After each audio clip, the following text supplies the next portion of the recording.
The views and opinions expressed by tonight's guest and topic of discussion do not necessarily represent the official policy or position of Spaced Out Radio, Spaced Out Weekend, Spaced Out Radio Limited, its hosts, syndicated carriers, or anyone associated with this broadcast. Any rebroadcast, reproduction, or other use of this broadcast or podcast without the express written consent of Spaced Out Radio or Spaced Out Radio Limited is strictly prohibited. Listener discretion is advised.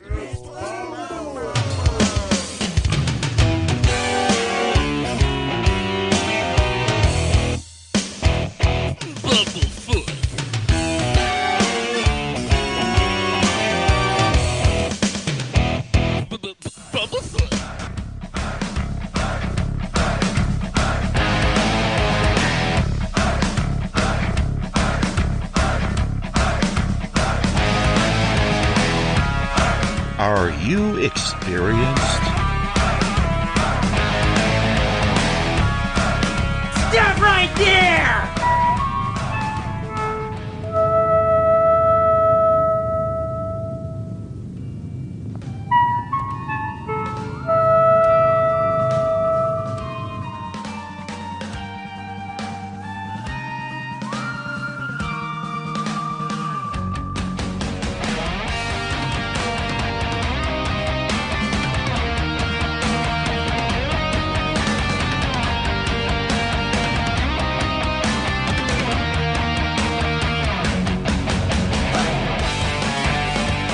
From high atop the mountains of British Columbia to you, listening around the world, this is Spaced Out Radio with host Dave Scott. They let us play with all our toys, they let us think that we're big boys, they let us make the louder noise, but we ain't rule the world. They let us think we're Superman. You can follow us on our website, spacedoutradio.com, on iTunes and TuneIn. Follow Dave on Twitter at Spaced Out Radio, on Facebook at Spaced Out Radio Show, or on our YouTube channel, Spaced Out Radio Show. I try to act so cool, but you know I'm just a fool for you. I will stop till I reach the top just to be there with you. Dave, oh Dave, are you playing with Bigfoot and aliens again? Dad, you gotta stop haunting the ghost. It's scaring them. All right, seriously, put down the pointy sticks. Okay! Game on! Game on! Game on!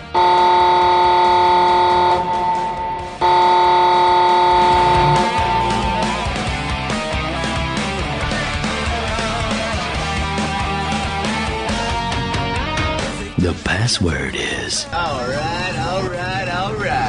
Buckle up, space travelers. It's time to go for a ride on Spaced Out Radio.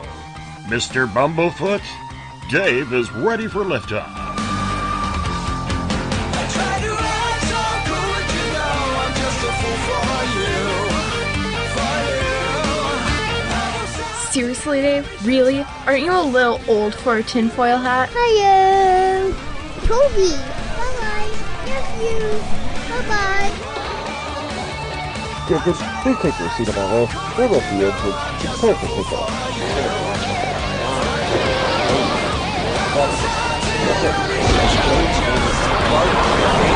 Start. 2, 1. Boost ignition and lift off. I'm such a lucky guy, 'cause after all this time, it's like the deeper I go, the deeper I fall. The deeper I go, the deeper I fall. Good evening and welcome to Spaced Out Radio tonight. I am your host, Dave Scott, and it's good to have you along for the ride on this Thursday, July 27th Friday, July 28th. If you're on the East Coast or across the pond, hope you had a great day and night. We are live right here in the Great White North on top of the Smoky Mountains of central British Columbia as we are here 7 days a week. We welcome in our terrestrial radio stations, WQEE 99, Rock the Key down in Noonan, Georgia, home of The Walking Dead. We are live as well on the United Public Radio Network on 107.7 FM in New Orleans and over 160 countries around the world. We are also live at spacedoutradio.com, Spreaker, KTLK, The Fringe FM, Renegade Talk Radio out of Las Vegas, the High Plains Talk Radio Network, and if you're listening in on Revolution Radio, remember the Double R Machine is a donation station financed by you, the valued listener. Head on over to freedomslips.com and donate today. If you like our music, rock with us to Mr. Ron Bumblefoot THAL, formerly of Guns N' Roses, currently of Art of Anarchy. Yes, Bumblefoot is the official music of Spaced Out Radio. Now, if you want to follow us on social media, you can do so on Twitter at Spaced Out Radio. Give our Facebook page a like, Spaced Out Radio Show. You can find me on Instagram, Dave Scott, SOR. Subscribe to our YouTube channel, Spaced Out Radio Show. Tune us in on TuneIn. Download our shows from iTunes. We're also on iHeartRadio in the United States, RadioGuide.fm, TalkStream Live, Player.fm, and Stitcher. Our website, once again, is spacedoutradio.com. And if you go to patreon.com for as low as $1 a month, you can become a patron of SOR as well. Now, if you want to take part in this show, you got to do me a favor. You got to sign into one of the chat rooms because we don't take callers around here. You got to go on to the Revolution Radio chat room, Spreaker, UPRN's chat room, or join on Facebook at the SOR Space Travelers Club. Or if you're on Twitter, use the hashtag Spaced Out Radio. I will get to your questions and comments in there as well. Now, if you head to our website for $5 a month, you can become an SOR Space Traveler, and you can go to our Spaced Out Radio store, pick up a t-shirt, poster, stickers, Paracon tickets for this fall. We also have the Encounter Online, our great news section put together by Everett Thiemer and Eric Markham. Check out my latest blog there as well, and if you've had an experience you can't explain, fill out an SOR Sightlines report. Tim Doyle from UFO Seekers and Leslie Mitchell Clark's Contact TV is there for some great video viewing as well.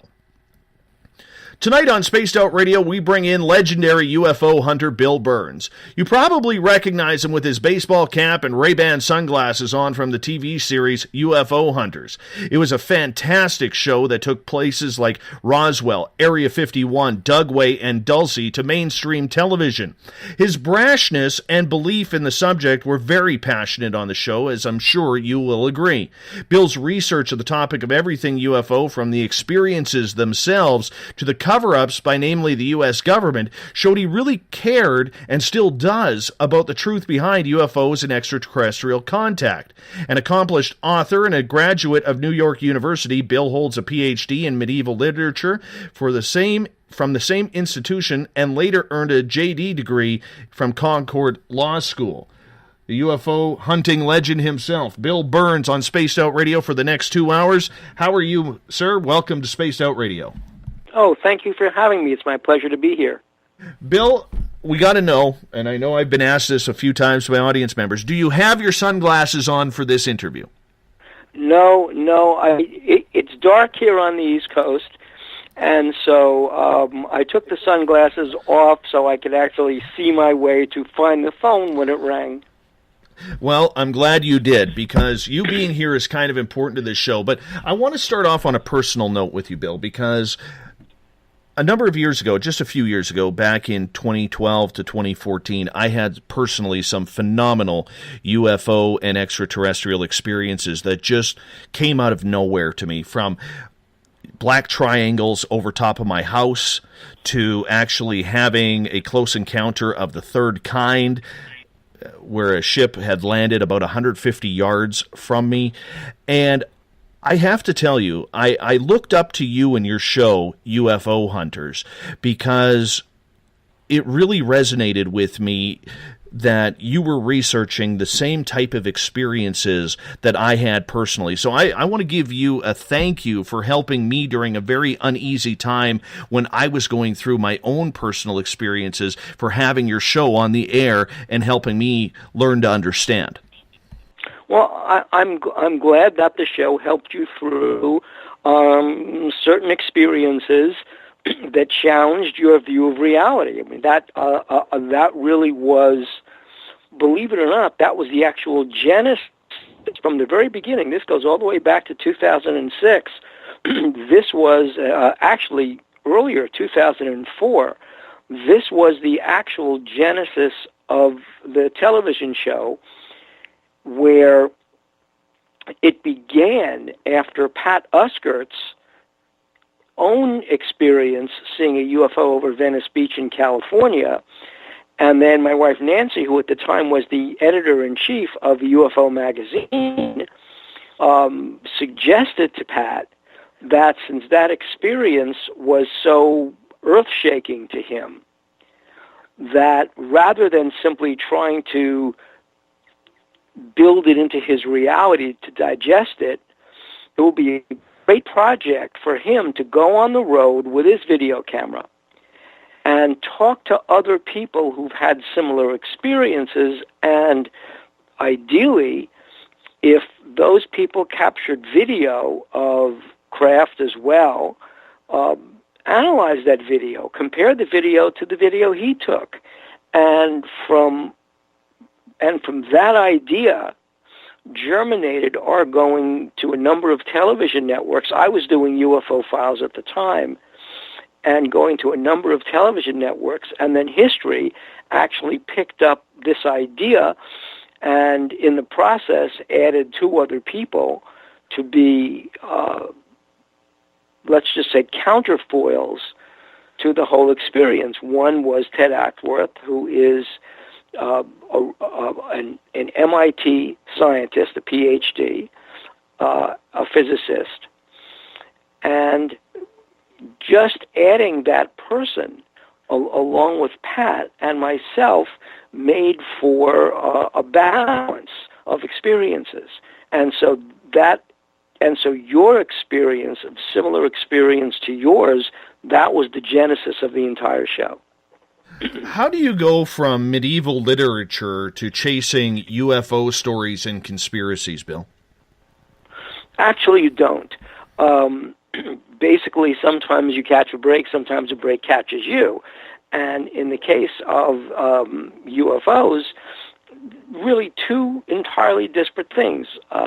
When I was very young, this was in New York City, I had a sighting, and it was a very strange sighting. And it was a UFO over, like you, but it was a big circular UFO over our house. And this was right about the same time. This was during the Summer of the Saucers in 1952. So, and this was at a time when UFOs were in the news. You could go to the movies and you would see UFO newsreels. And that's the kind of experience that stays with you. But you're a kid, so you amalgamate that experience into your life, and you tuck it away. Then, 50-plus years later, I'm handling motion picture and publishing rights in Los Angeles when a motion picture company that I'm dealing with asks me to review some material, some manuscripts, actually manuscript fragments from Philip Corso, who they've asked to write a book about his experiences in the Army, at Army R&D, handling the Roswell debris and filtering the Roswell debris into various defense contractors under the cover of congressional budgeting and military budgeting to get American defense contractor patents on the technology, but the technology itself came from the crash at Roswell. And so that really brought the streams together. But in my professional life, I got a PhD in medieval literature and a law degree, and I was a medieval scholar and professor of English for 20 years. That was my career. teaching undergraduate and graduate courses in New Jersey at Trenton State College, and then practiced law in California, and then segued into literary representation and writing books. And that was where I crossed paths with this motion picture company in Fylth, Corso. Did you like being in front of the camera? Was it something that you were natural to? Yes, I did. I mean, I didn't expect to be really ever, but being in front of the camera started with UFO Files all the way back in, I would say, 2003, on that particular show. And the only reason I had sunglasses on was that I just had laser surgery. And the people filming the UFO Files, that particular, the Russian Roswell show, wanted I was living right on the Pacific Ocean, and so in KPFK territory, and so the folks doing that particular segment wanted to shoot this thing right on the waterfront, and that's because they wanted the sailboats in the background. That's all very nice, but I had to be looking into the sun. So because I'd had laser surgery, I said, look, either I'm looking into the sun and wearing sunglasses, or the sun is over my shoulder and I'm not. So they took 2 photographs, sent both back to the History Channel, and the History Channel said, use the one with the photographs, use the one with the sunglasses, and that's how the character with the sunglasses came into being. Well, that is your shtick now, in regards to it. During the time of the show, what was your greatest accomplishment with that, or the greatest story you felt you guys told? Well, there were a lot of them.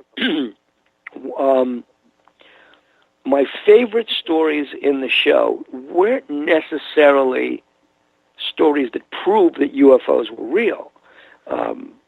It was really finding the truth about a certain incident. So, for example, in the Great Texas Airship Mystery of 1897, it was actually finding the well and the pump house where the airship was said to have crashed, actually finding that well, finding the fragments of the airship in the well, getting them tested, and finding out that everything was very earthly. It was aluminum from before World War II. And going back and doing research in the local histories and finding out that that area of Texas was, that whole area of Texas and Wise County and near Erath County, that whole area of Texas was, there were sportsmen flying metal-clad, lighter-than-air ships propelled by internal combustion engines in the 1890s, in the 1880s and 1890s. Gasoline-powered airships were rife in the American Southwest in the 1880s. And by the 1890s, people were trying to, sportsmen, this was not something you'd have in your backyard. These were expensive devices. But they were trying to fly these things all the way to Cuba to fight in the Spanish-American War. So that was a great episode, just because we uncovered some great truths about what really happened in Texas in 1897. So that was nice, and it wasn't a UFO. But obviously, capturing a UFO on camera outside of Area 51 was very fortuitous, especially in the wake of the Needles airship, the whole Needles crash in California in 2008. Standing with the manager of Bullhead Airport in Arizona, saying he'd never seen a Janet Airlines CIA flight before, while a Janet Airlines CIA flight was landing behind us. So I mean, there were some great moments in that show. There were some great reveals in that show. I thought that Dulce, in particular, was really a great reveal, not necessarily because we proved there were UFOs over Dulce, but because one of the things, because we were able to show on national television that photograph of this embryonic hybrid of a cow with a human head and a human hand. And just show, that was the end of the show. The government wanted us to take it off the air. But that prompted a number of United States senators. That episode aired in March 2009. And by spring of that year, later on that same year, April, May, senators were offering bills to amend the United States Penal Code to make it a crime to genetically crossbreed human beings with animal species. And that was a direct result of our episode. Do you think you worried people in Washington with what you were uncovering that maybe led to the cancellation of the show? Because out in the alternative media realm and the UFO groups, there seems to be a big story that you guys were taken off the air on purpose. Well, that's true. That's very true. The Area 51 show really got a lot of people angry for three reasons. Here were the 3 reasons.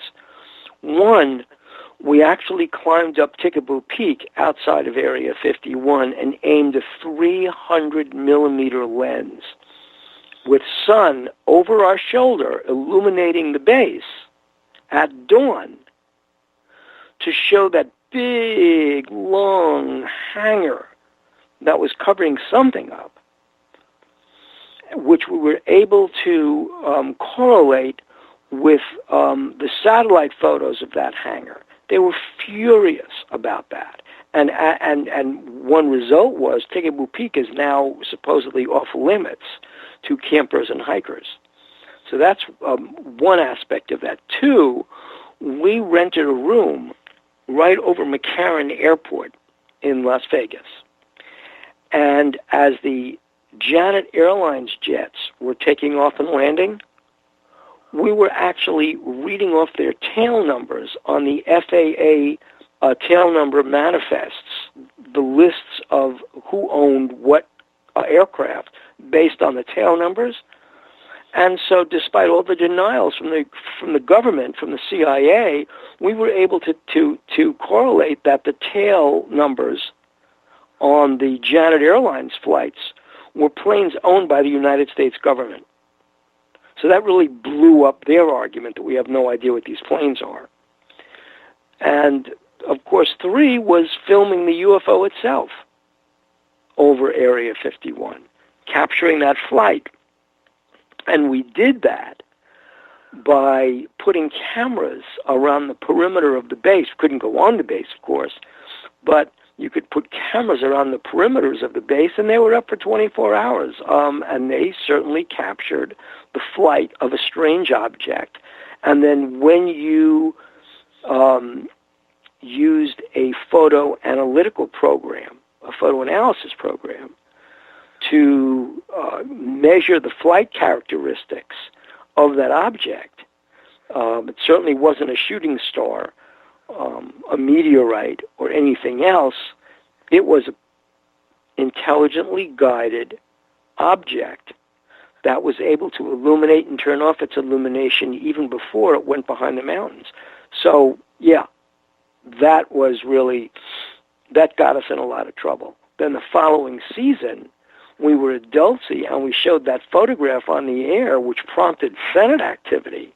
That was the end of the show after that season. Do you feel like you accomplished something the way that the show ended because of that, or do you feel that you let down that there hasn't been another opportunity to rekindle everything? Well, obviously, we were let down because we wanted a couple of more seasons. for that show because we knew the ratings were going so well. I mean, and the ratings are going so well because immediately after we were off the air, Ancient Aliens, which we created, by the way, the team that did UFO Hunters, actually the first episode of season 3 of UFO Hunters was Ancient Aliens. That became the first episode of Ancient Aliens. And so, yeah, we were very proud. But, I mean, you could see where a lot of different forces came into play. One was that the network itself was changing. They were splitting in two. And they wanted lower budget shows for H2, where they were going for higher budget, some originally scripted shows for history. That was one. Because of the nature of our show itself, our budgets were very high, and they wanted to keep them lower for a reality documentary show. And again, they were more comfortable with they were developing a number of shows like UFO Hunters.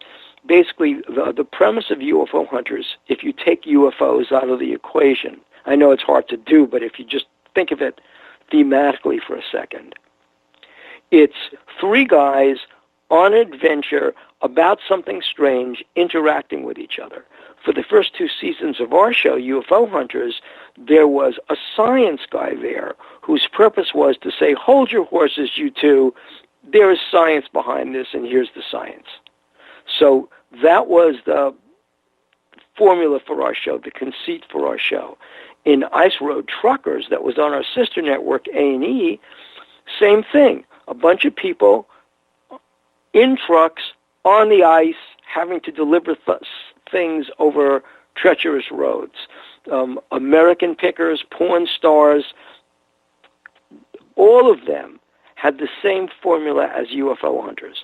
The difference was that in UFO Hunters, we were doing something different. We weren't simply acting with each other organically and causing a fuss and causing trouble. We were actually in pursuit of something. And part of the problem was that didn't fit into the formula that had been created for those kind of shows. You could still see them on television now. Storage Wars, shows like that. Bill, do you think the people that you were able to attract to this show as guests were true to their nature? Because we see so many different shows along this genre where nothing seems real anymore. Yet with your guests on UFO Hunters, with the experiences they've had or the sightings or the credibility of their education or position in life, they seemed to be real. Did you feel that as well?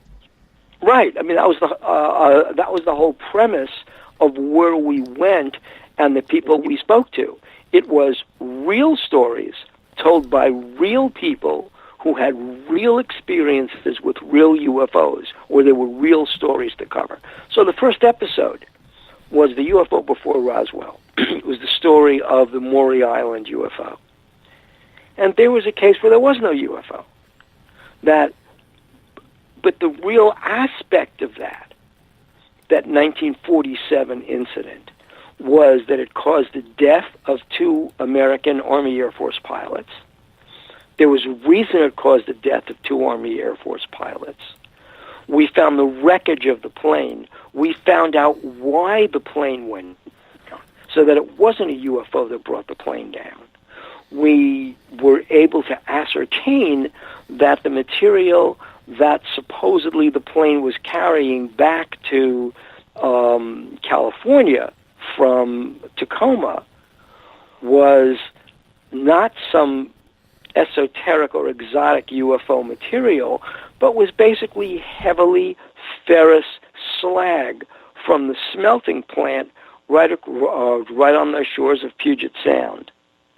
And because that material was so ferrous, so highly magnetic, that when the pilots on that B-25 put it in the bomb bay next to an electrical junction box, the heavy magnetic field created by that box of slag jumped the circuit, so that when the circuit overloaded, which it overloads and it breaks, and you just turn the breaker back on, you figure out what's overloading the circuit. When the circuit overloaded, it caught fire, an electrical fire. That fire spread to the wing, ignited the engine, and brought the plane down. That was the cause of that fire. We showed that to be the case. And why was one of the pilots there? Because this one particular pilot, co-pilot, Lieutenant Frank Brown, Army Air Force CIC, Frank Brown had originally investigated the Kenneth Arnold sighting just a few days after the Maury Island incident. And he found Kenneth Arnold to be an honest, upstanding, good American, very patriotic, God-fearing, you name it, Kenneth Arnold was it.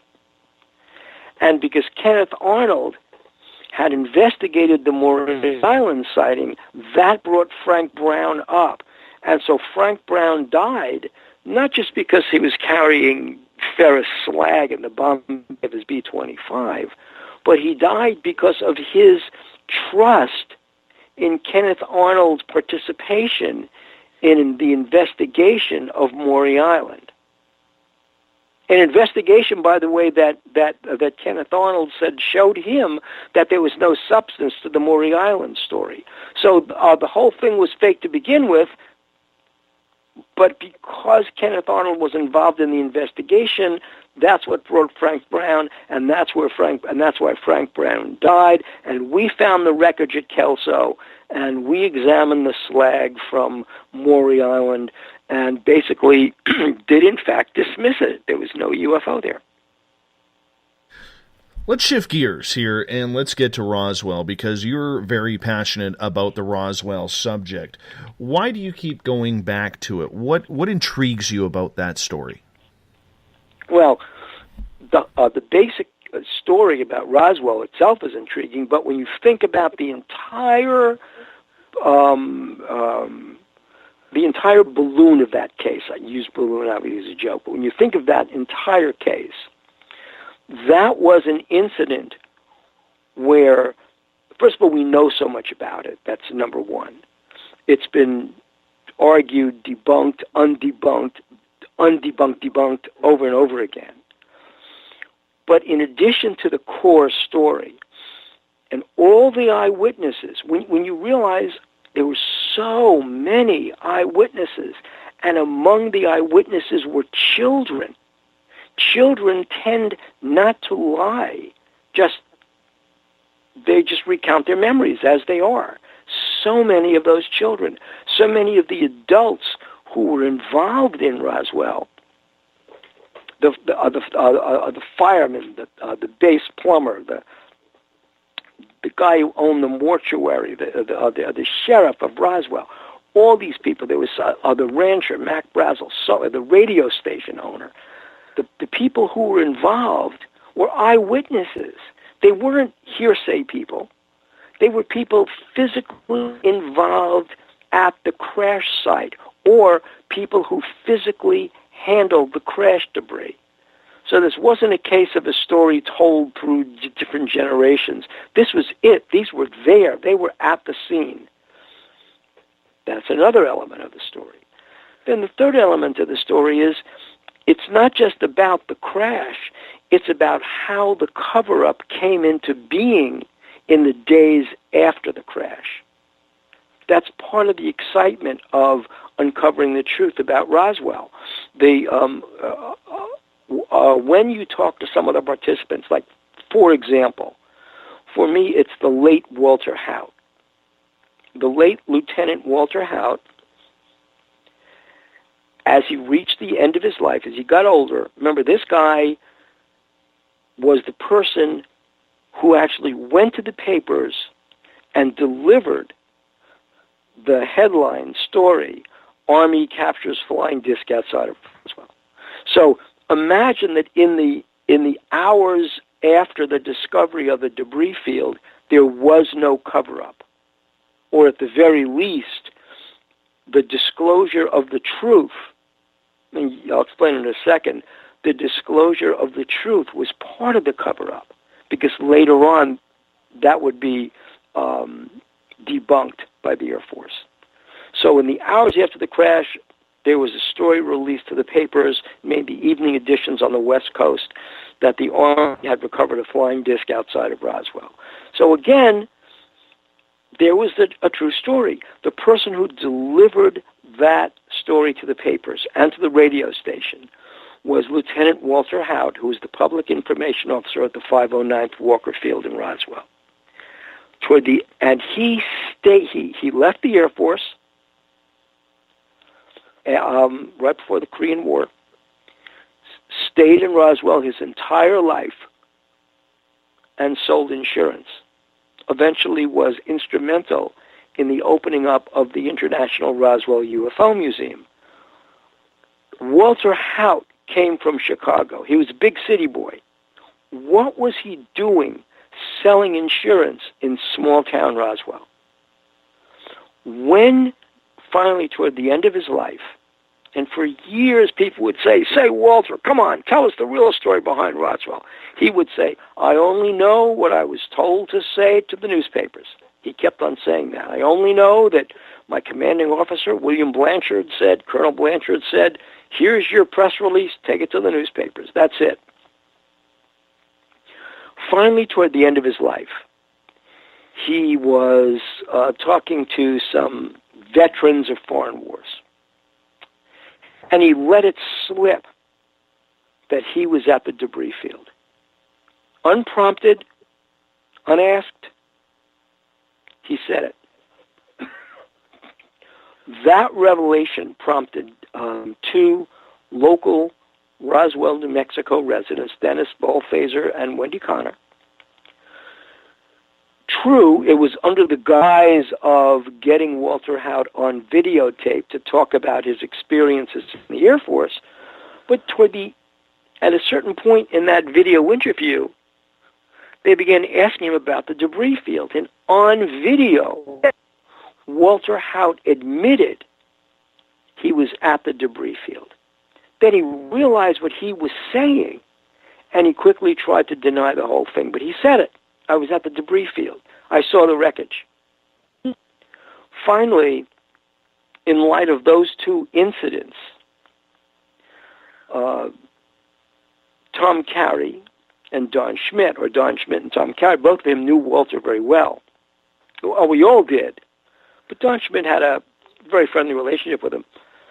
He actually said to Walter, I know that you gave your pledge never to reveal the real truth of Roswell. Here's an idea. We will put some questions to you, and you can answer them in your own words. We're not going to prompt you. But do it as a statement under oath in front of an attorney, in front of a notary public, with the specific instruction that the statement wouldn't be released until after your death. Now, while you're alive, you never tell this story. And he agreed on the stipulation that it would be up to his family to decide whether to release it or not.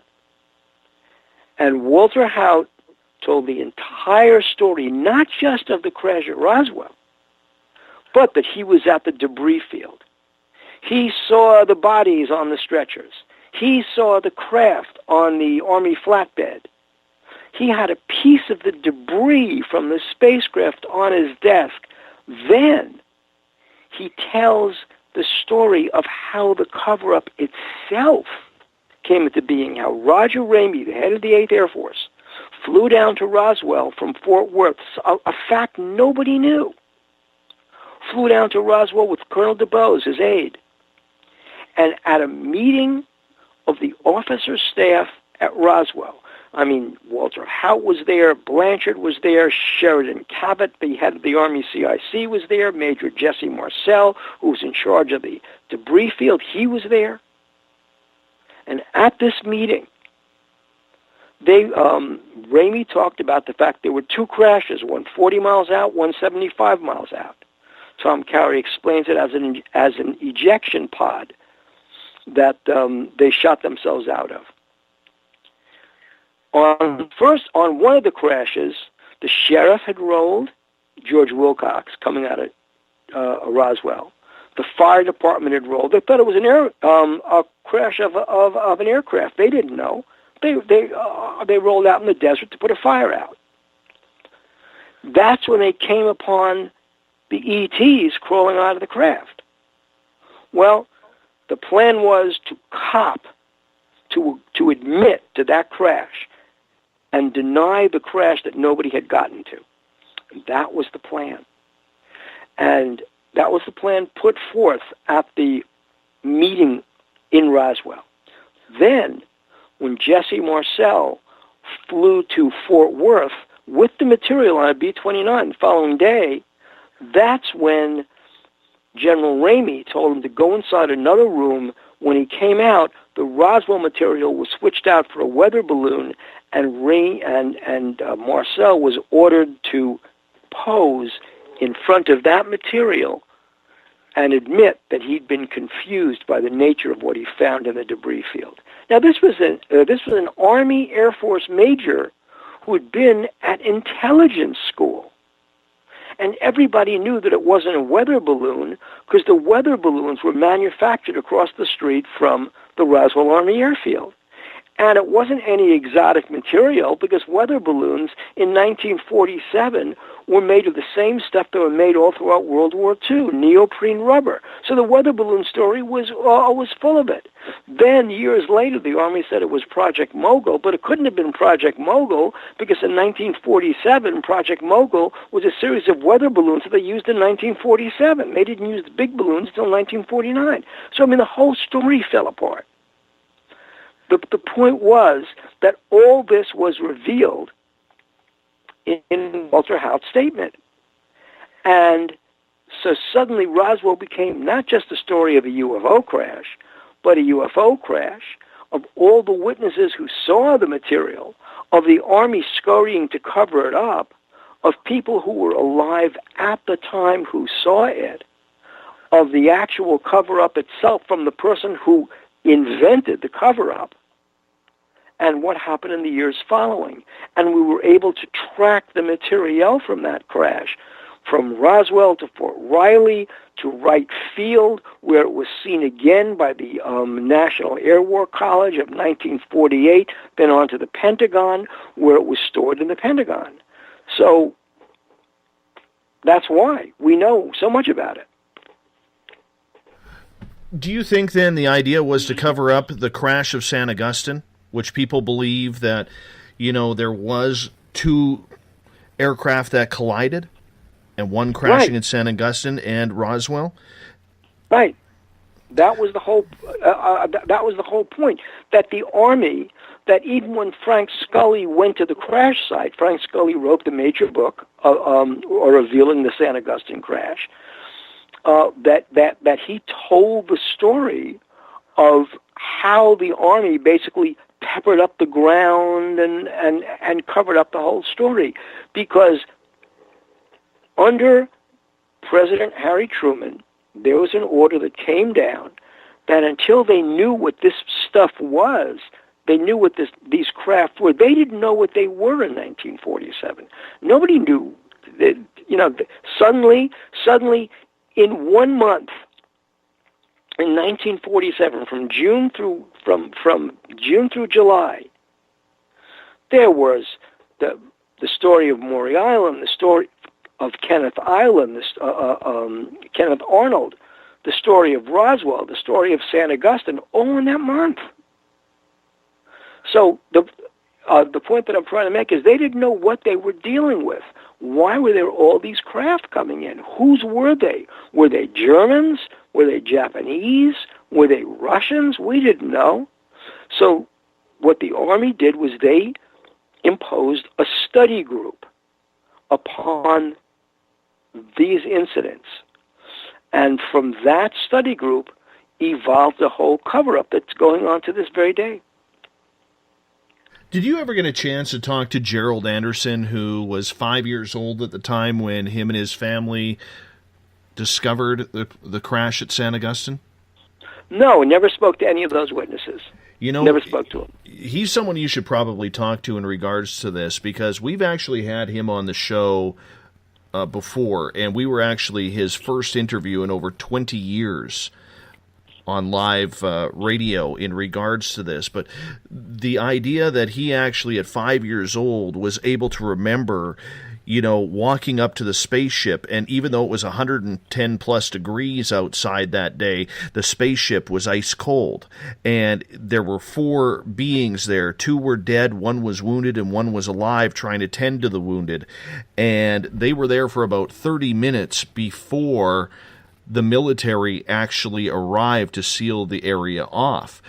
And apparently, according to the research crew that included Stanton Friedman on this as well, is they quickly grabbed as much as they could, but they forgot about the materials underground. And there's a lot of people, Bill, who still believe that there are remnants of that spacecraft at San Agustin, just deep down. Do you believe that as well? Yes, I do.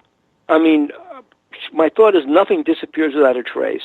And if you and when you read the story of San Agustin, there was so much activity in such a hurried way because, as you say, people had discovered the crash before the military did.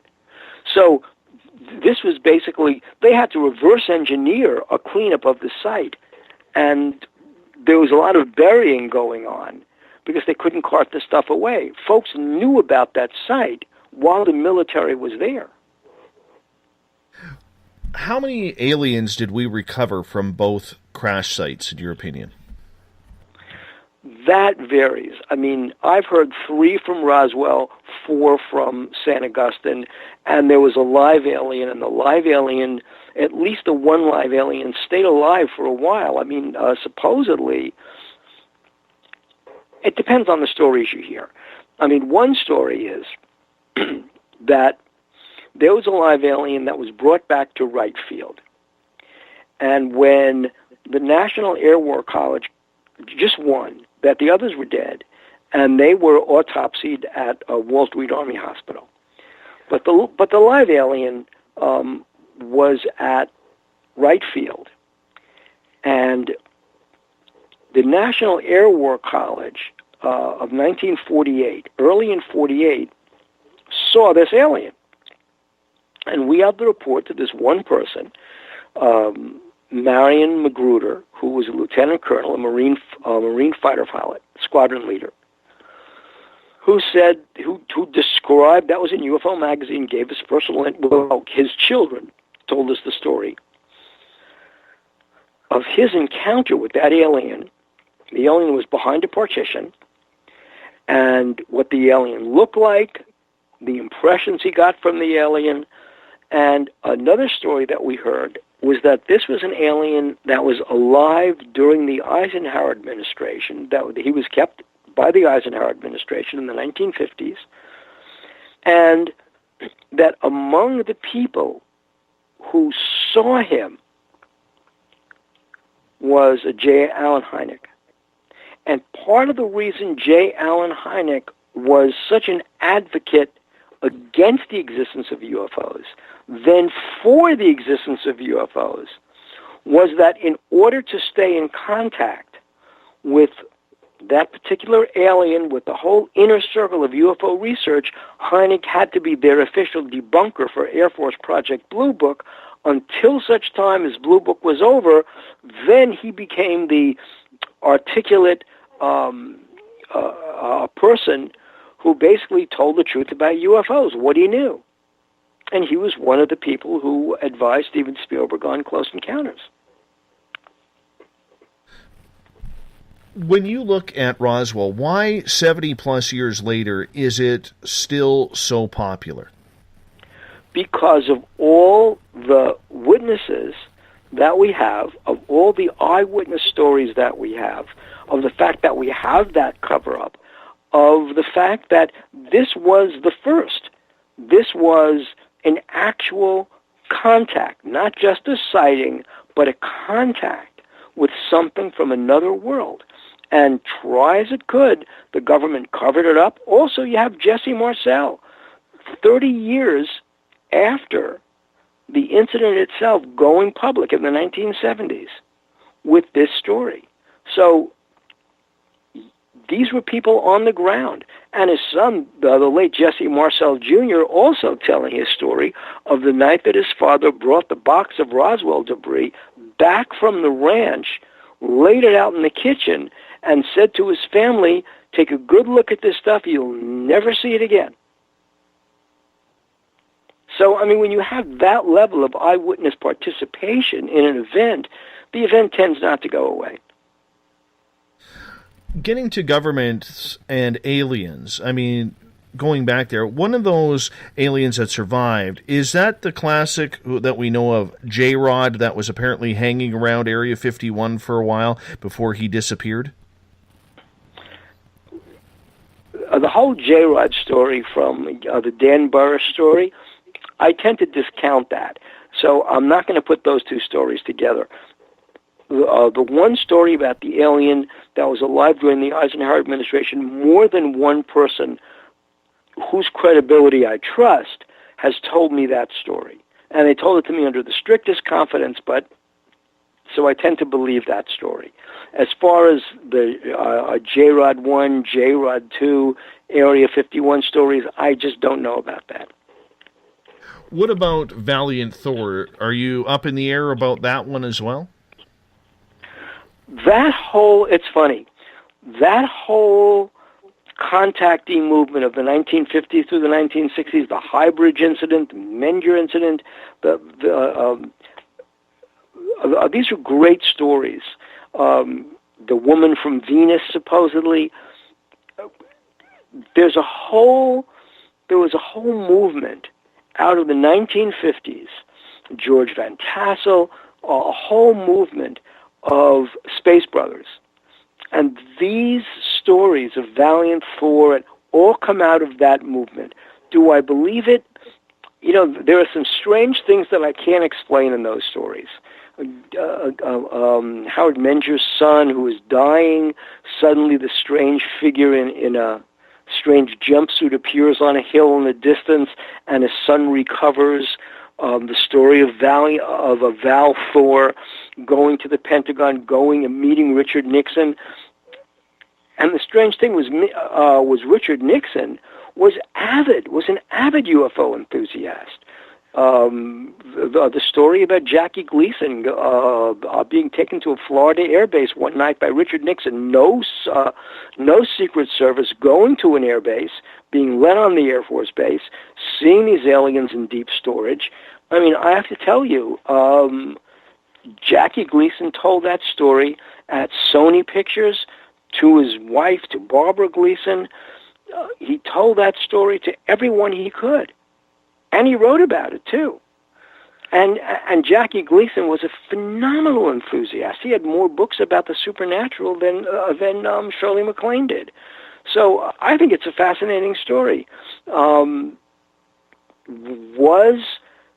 a creature like Valiant Thor's appearance at the Pentagon and at the White House, did that so inspire Vice President Richard Nixon that he became an avid enthusiast, driving us to the moon by 1969?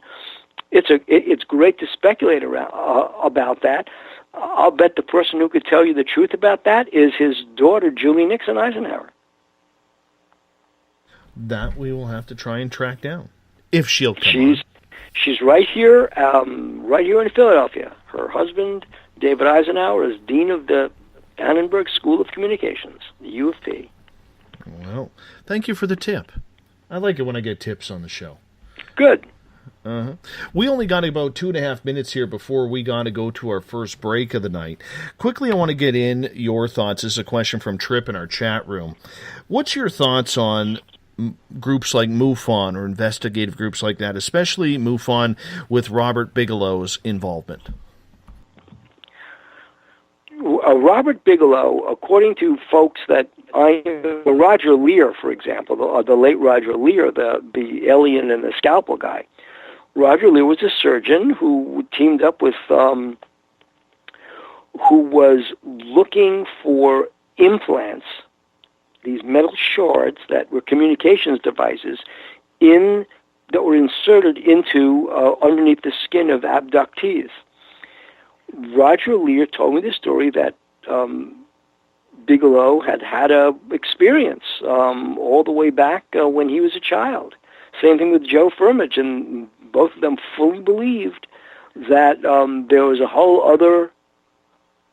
other dimension to our experience with the UFOs that they had the wherewithal, the financial wherewithal, to explore. So in Robert Bigelow's attempt to explore this, he basically engaged in, I guess, buying access to all of MUFON's files. And as I understand it, there were folks in MUFON who didn't quite know what to do with all that money. So certainly there was a lot of catfighting going on at MUFON about Bigelow's involvement. And we'll get more into MUFON, other groups, where Bill could maybe lead us to go for true research. We're going to get into Dulce, Dugway, maybe a little Tesla as well. Bill Birnes is our guest tonight, the famed UFO hunter, and we got him for one more hour here on Spaced Out Radio. It's going to be a fast hour indeed. We thank you for all tuning in on the mighty SOR. Remember, during the break here, make sure you check out our website, all the cool features that happen. Maybe go into the Spaced Out Radio store, grab yourself a t-shirt, poster, stickers for your car as well. You're listening to Spaced Out Radio. I am your host, Dave Scott. We'll be back right after this. Looking for a great weekend getaway this fall? Hi there, this is Dave Scott. Come on up to the heart of British Columbia for the first annual Spaced Out Radio Caribou Paracon, being held at the Spruce Hills Spa and Resort in 108 Mile Ranch, British Columbia. Speakers from all over North America are coming to discuss Bigfoot, UFOs, ghosts, and intuitiveness for the 3-day event, September 29th to October 1st. For more information, go to spacedoutradio.com and click on the Caribou Paracon banner and book your tickets today. Come to BC, where the paranormal is waiting for you. The SOR Sightlines is a place for you to find answers to your strange experiences. Hi there, this is Mike Schmidt. If you have had an encounter with ghosts, UFOs, Bigfoot, ETs, or anything else that doesn't make sense, head to spacedoutradio.com and file a Sightlines report. All information you give is 100% confidential, and I will personally help you find the answers you need. SOR Sightlines, your answers are a click away. Have you got your Cosmic Passport?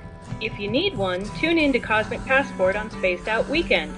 This is Elizabeth Anglin, ET experiencer, spirit medium, and host of Cosmic Passport. Each weekend I'll be bringing you interviews and support from other paranormal experiencers, and the best in intuitive spiritual guidance from across the globe. It's all happening starting at 9 p.m. Pacific Time, midnight Eastern, on spacedoutradio.com. Hi there, I'm Butch Witkowski, lead investigator with UFO Cop. On the final Monday of every month, you can listen to me and host Dave Scott on Spaced Out Radio's Strange Days. We're going to get to the heart of the matter when it comes to what's happening out there. People are seeing and experiencing things from ET contact to Bigfoot, and I want to hear about it. Your experiences are what we investigators need to help solve these unknown mysteries. So tune in at spacedoutradio.com to the final Monday of every month from Butch Witkowski's Strange Days. This is Eric Markham, news editor for the Spaced Out Radio's The Encounter Online.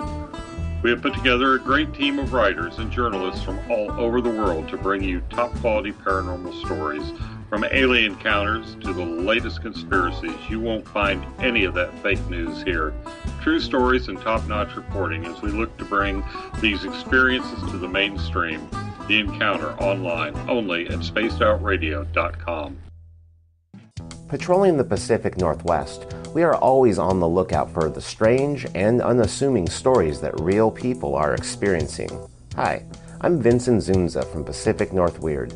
Me and Alexandra Sullivan have teamed to bring to you those odd stories that never seem to make it into the mainstream. Stories so weird that will leave you scratching your head wondering, is this real? It's as real as it gets with Pacific North Weird. You can watch our videos right here at spacedoutradio.com. Become more intimate and interactive with Spaced Out Radio. Join our Space Travelers Club with your new membership.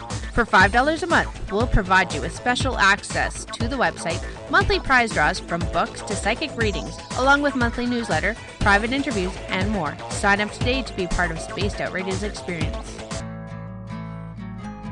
Looking for a place to advertise at a very reasonable cost? Look no further than Spaced Out Radio. SpacedOutRadio.com has an advertising tab that you can click to check out our daily, weekly, and monthly packages to play on the radio, or our website including social media. From commercial spots to banners, we have it all. Check out our competitive pricing today. Don't have time to listen to Spaced Out Radio live? Wherever you are, the car, the office, the shower, or even if you're traveling, we're right here for you. Each Spaced Out Radio show can be found on iTunes, TuneIn, and on our YouTube channel, Spaced Out Radio Show. It's the perfect way for you to catch up on our shows. For more information, just head over to our website, spacedoutradio.com, and tune in to us today.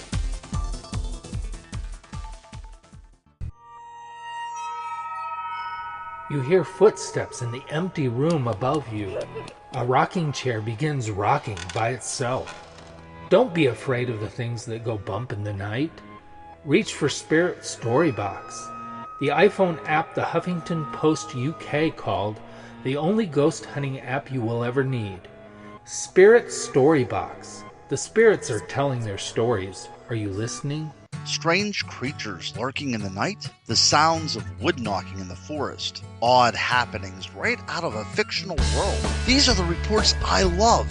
Hi there, this is author Ronald Murphy, and I would love it if you join me and Spaced Out Radio host Dave Scott the second Wednesday of every month on our journey into the unknown land of cryptozoology at spacedoutradio.com. From Mothman to Frogman and everything in between. Hey, they don't call me the crypto guru for nothing. The views and opinions expressed by tonight's guest and topic of discussion do not necessarily represent the official policy or position of Spaced Out Radio, Spaced Out Weekend, Spaced Out Radio Limited, its hosts, syndicated carriers, or anyone associated with this broadcast. You're listening to Spaced Out Radio with Dave Scott. Follow Dave on Twitter at Spaced Out Radio and hashtag Spaced Out Radio, and on Facebook Spaced Out Radio Show. Now, back to the program. A child grew up too fast, went running wild. Now we don't know who to pray. Welcome back to hour number 2 of Spaced Out Radio tonight. I am your host, Dave Scott. Good to have you with us. Tomorrow night on the program, let's find my date here. Tomorrow night on the program, we got the SOR Roundtable. It's the final Friday of the month. I'll bring in a few friends. We'll chat about everything under the sun, paranormal, ufological, starting at 9 p.m. Pacific, midnight Eastern Time at spacedoutradio.com. We want to welcome in everyone listening in on WQEE 99 Rock the Key down in Noonan, Georgia, home of The Walking Dead. We are live as well in New Orleans on the United Public Radio Network, 107.7 FM, and over 160 countries around the world. We're also live on KTLK, The Fringe FM, Renegade Talk Radio out of Las Vegas. And if you're listening in on Revolution Radio, remember the Double R Machine is a donation station financed by you, the valued listener. Head on over to freedomslips.com and donate today. Bill Cardwell has set the password for tonight in the SOR Space Travelers Club. Legerdemain. Legerdemain is your password. Make sure you use it wisely, Space Travelers, as Bill sets a password each and every night right here on the mighty SOR. Now, if you want to follow us on social media, you can do so on Twitter at Spaced Out Radio. Use the hashtag Spaced Out Radio if you want to connect with me live during the show as well. Give our Facebook page a like, Spaced Out Radio Show. Instagram me at Dave Scott SOR. We are also on iHeartRadio in the United States, TalkStream Live, TuneIn, and on iTunes. Our website is spacedoutradio.com, where we have a plethora of features for you, including our Spaced Out Radio store, where you can get some gifts and Paracon tickets for this fall.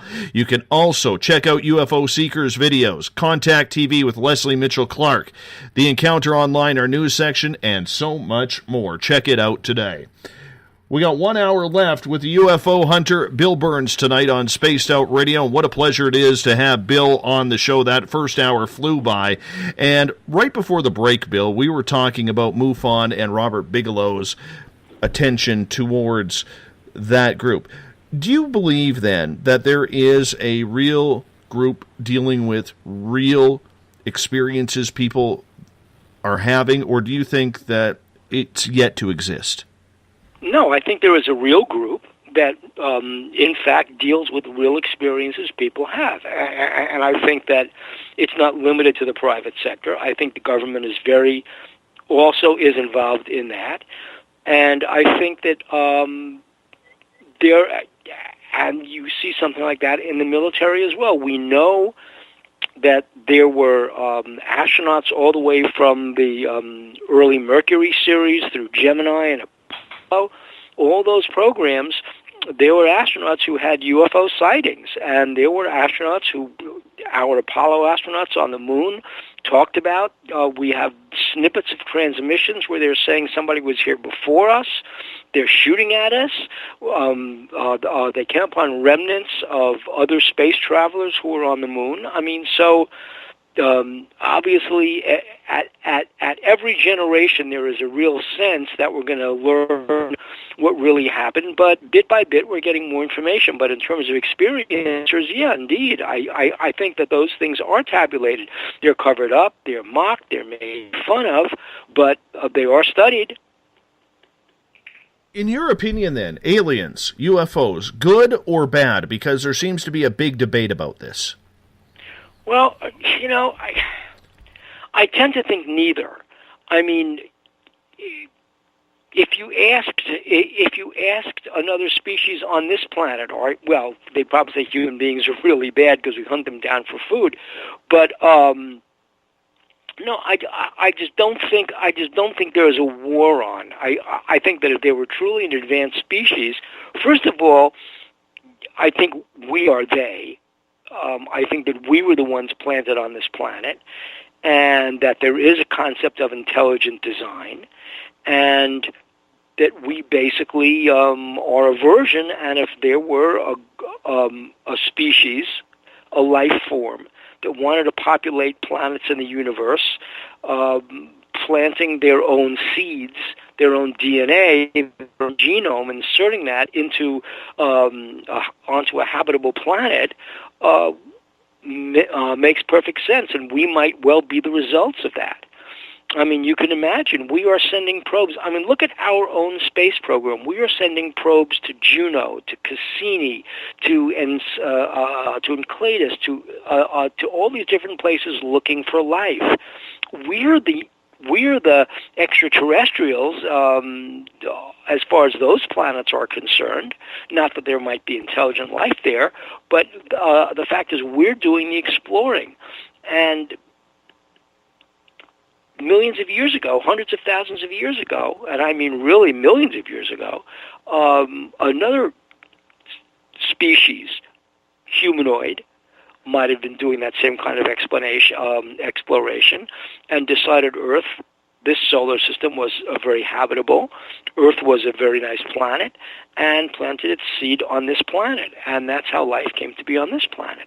So I think there's, and I'm not convinced that there are ETs who are here, that are living here, and we can't tell who they are, but they're living here. So I really fully believe that. Couple questions from Joe in the SOR Space Travelers Club. What is your opinion on the Skinwalker Ranch, then? I think there are spots, and the Skinwalker Ranch might well be one of them. Marley Woods might be another in the Ozarks. There's another one in Arizona where there's some kind of a portal, or it's not a man-made portal, but almost like slippage between different dimensions. We now, at least mathematically, have shown that there are probably multiple dimensions that were created when at the Big Bang in the first expansion. I mean, we're not the only ones. And there might literally be other versions of the universe. And it could well be that there are spots where other universes and our universe, our dimension, coincide. And people, things, objects, life forms can move in and out. And I think the Skinwalker Ranch is one of those places. There are guards there. I mean, you just can't walk on that property. No, it seems very, very elusive. Even trying to find someone, Bill, to do a full interview on that topic is extremely difficult. It seems more difficult than, say, something like Area 51. Do you think they keep it, they're just lucky to keep it that tight-lipped, or that people have been scared off by the Skinwalker Ranch? Well, two things. One, it's now private property. It's not government property. So it's not as though you can kind of sashay onto the property and just claim some kind of, I'm an American citizen, I can walk on this property. It's private. On the other hand, there are truly incidents on that property that have been covered up. I mean, I have spoken to people who have been at Marley Woods, for example, in the Ozarks, and the stories of these orbs coming out of nowhere, interacting with human beings, microwaving entire horses, strange animals, strange photographs, and people have been living this way who live in that area. Marley Woods is a fake name. Live in that area for almost 80 years, and it's almost like their private little secret, and they don't want the media to come in and kind of rip the place apart. So, but I've seen some of the photographs, and they're strange creatures coming out of that area. So yeah, I do think that there are places, and I've been told by people who've explored them that there are places where you can actually jump through time. I've never personally been there. I've never experienced it, but that's what I have been told. Do you believe there is some sort of scientific hybrid program going on there, and that's what some of these strange creatures are? Well, that was the story behind Dulce. I mean, one of the things that we believed, and there are parts of Dulce that never made it to the air simply because the show was about UFOs, but there was a lot going on in that place. For example, there was one retired tribal police officer, the Hickory Apache Nation. He told us a story of a strange convoy of vans. And the Archuleta Mesa, in Dulce, was on his beat, was on his route. And he told the story of this kind of caravan of black vans that would leave from that area towards Albuquerque at these wee hours in the morning, at 2 and 3 in the morning. And he couldn't figure out what was going on with these strange convoys of vans. So one night, I mean, he really had no probable cause to stop the vans, but he finally stopped one and said, "Listen, I've seen your vans, and maybe you could tell me where you're going." And they said, "Well, we're going to the flea market. We're very early with our product line. We're going to sell in Albuquerque. That's where we're going." And he could have sworn he heard animals moving inside those vans, but he had no probable cause to open up the van and conduct a search. Then he said that there was one pre-dawn, or right at first light, where he was on the mesa, and he saw this fox, but it had a rabbit's head on it. And so the story is, and from the photographs we saw, is that there really is some kind of genetic crossbreeding going on inside the mesa. And so one person told us that they were really doing a lot of testing for, let's say, mad cow disease. Another person said, and this makes even more sense, that if you were able to culture human organs in animal embryos and in animal wombs, then and if you could do that, then for the very rich, you're able to replace hearts, replace kidneys, replace all kinds of limbs. Can you imagine living 150, 200 years, and when one of your organs wore out, you simply had another one built from your own stem cells, interbred with another creature, with a pig or a cow. That's what this is all about. And think of this for the military. You're able to replace entire limbs by growing them from the person's own stem cells, but cultured inside the wombs of cows. And it was pointed out to us that bovine serum, that when you were storing human egg cells for in vitro fertilization, bovine serum is the medium they're stored in.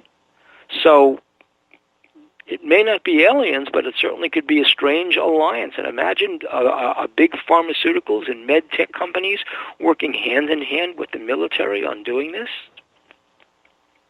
Do you buy Phil Schneider's story of what happened at Dulce? I've heard that story from a lot of different from a lot of different people. Not just Phil Schneider is not my only source of that. Our two partners, Ken Storch and Bob X, never really gave his last name, were there at Dulce weeks after the supposed fight between the aliens and the American scientists and the soldiers that went in. And it was basically the Phil Schneider story. And they heard the same exact story that Phil Schneider told about the lower levels and the fight that broke out and the bodies that were taken out and the cover-up and all the scientists that were killed and the soldiers that were killed and the firefight that took place.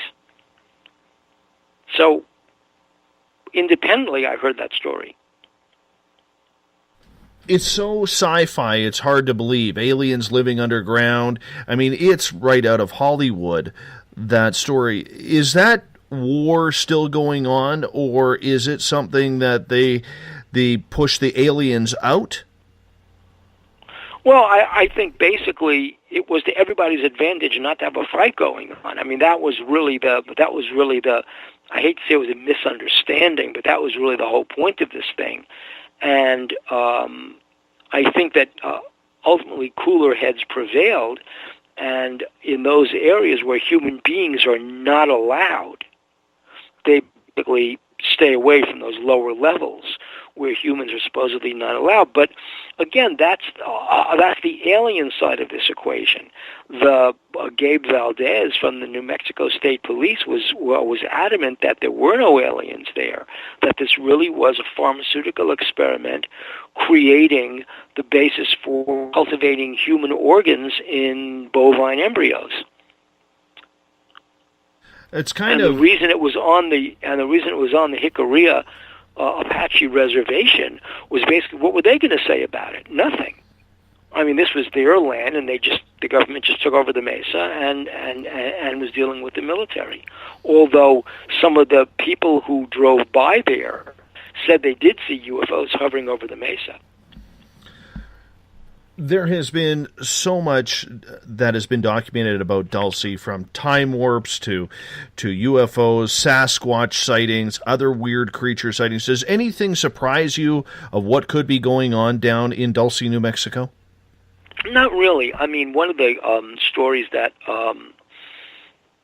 aside from the hybrids and the strange events around the mesa, one of the stories that the residents there tell is the story of the shadow people. And we heard this from a lot of different people. This wasn't just one person. The shadow people basically were they were playing on the school grounds. They would turn up on roads. They would turn up on people's houses. Who were the shadow people? What were they? And not just the tribal elders would talk about it, but various people, even those who'd moved away from the reservation, were living in Albuquerque and Santa Fe, would tell the stories of seeing these little shadow people on the reservation, around the reservation, at all times. They weren't hostile, they weren't unfriendly, they just basically kept to themselves, and you didn't interact with them. And they would tell these stories, and I would have loved to have seen them myself, but not here, but I mean on the reservation. And they fully believed they were real creatures. It's eerie. It's very eerie indeed, because not knowing the secrets and just seeing the experiences people are having and the sightings that they are having, I mean, it's really out of, like I said, a sci-fi movie. How do you take, Bill, what is real and what's just, let's say, a fallacy-type story? Because at this point, in some place like Dulce, how do you really know? Well, first of all, you go there. And you talk to people who've been there, and you talk to witnesses, and you talk to people like Gabe Valdez, who have photographs of what he saw, and you talk about the cattle mutilations in the area. So, I mean, that's one thing, and you just get a collection of stories. On the other hand, there are some stories that are obviously phony. I mean, there was this whole recent spate of excitement over supposedly a new discovery of some MJ-12 documents talking about the crash at St. Augustine. And when you read these documents, when you read this report, supposedly it spans from the late 1940s all the way through into 1989, and they're talking about Nikola, and they just go on and on and on, and it gets crazier and crazier, and you realize this is a hoax, this is a fake.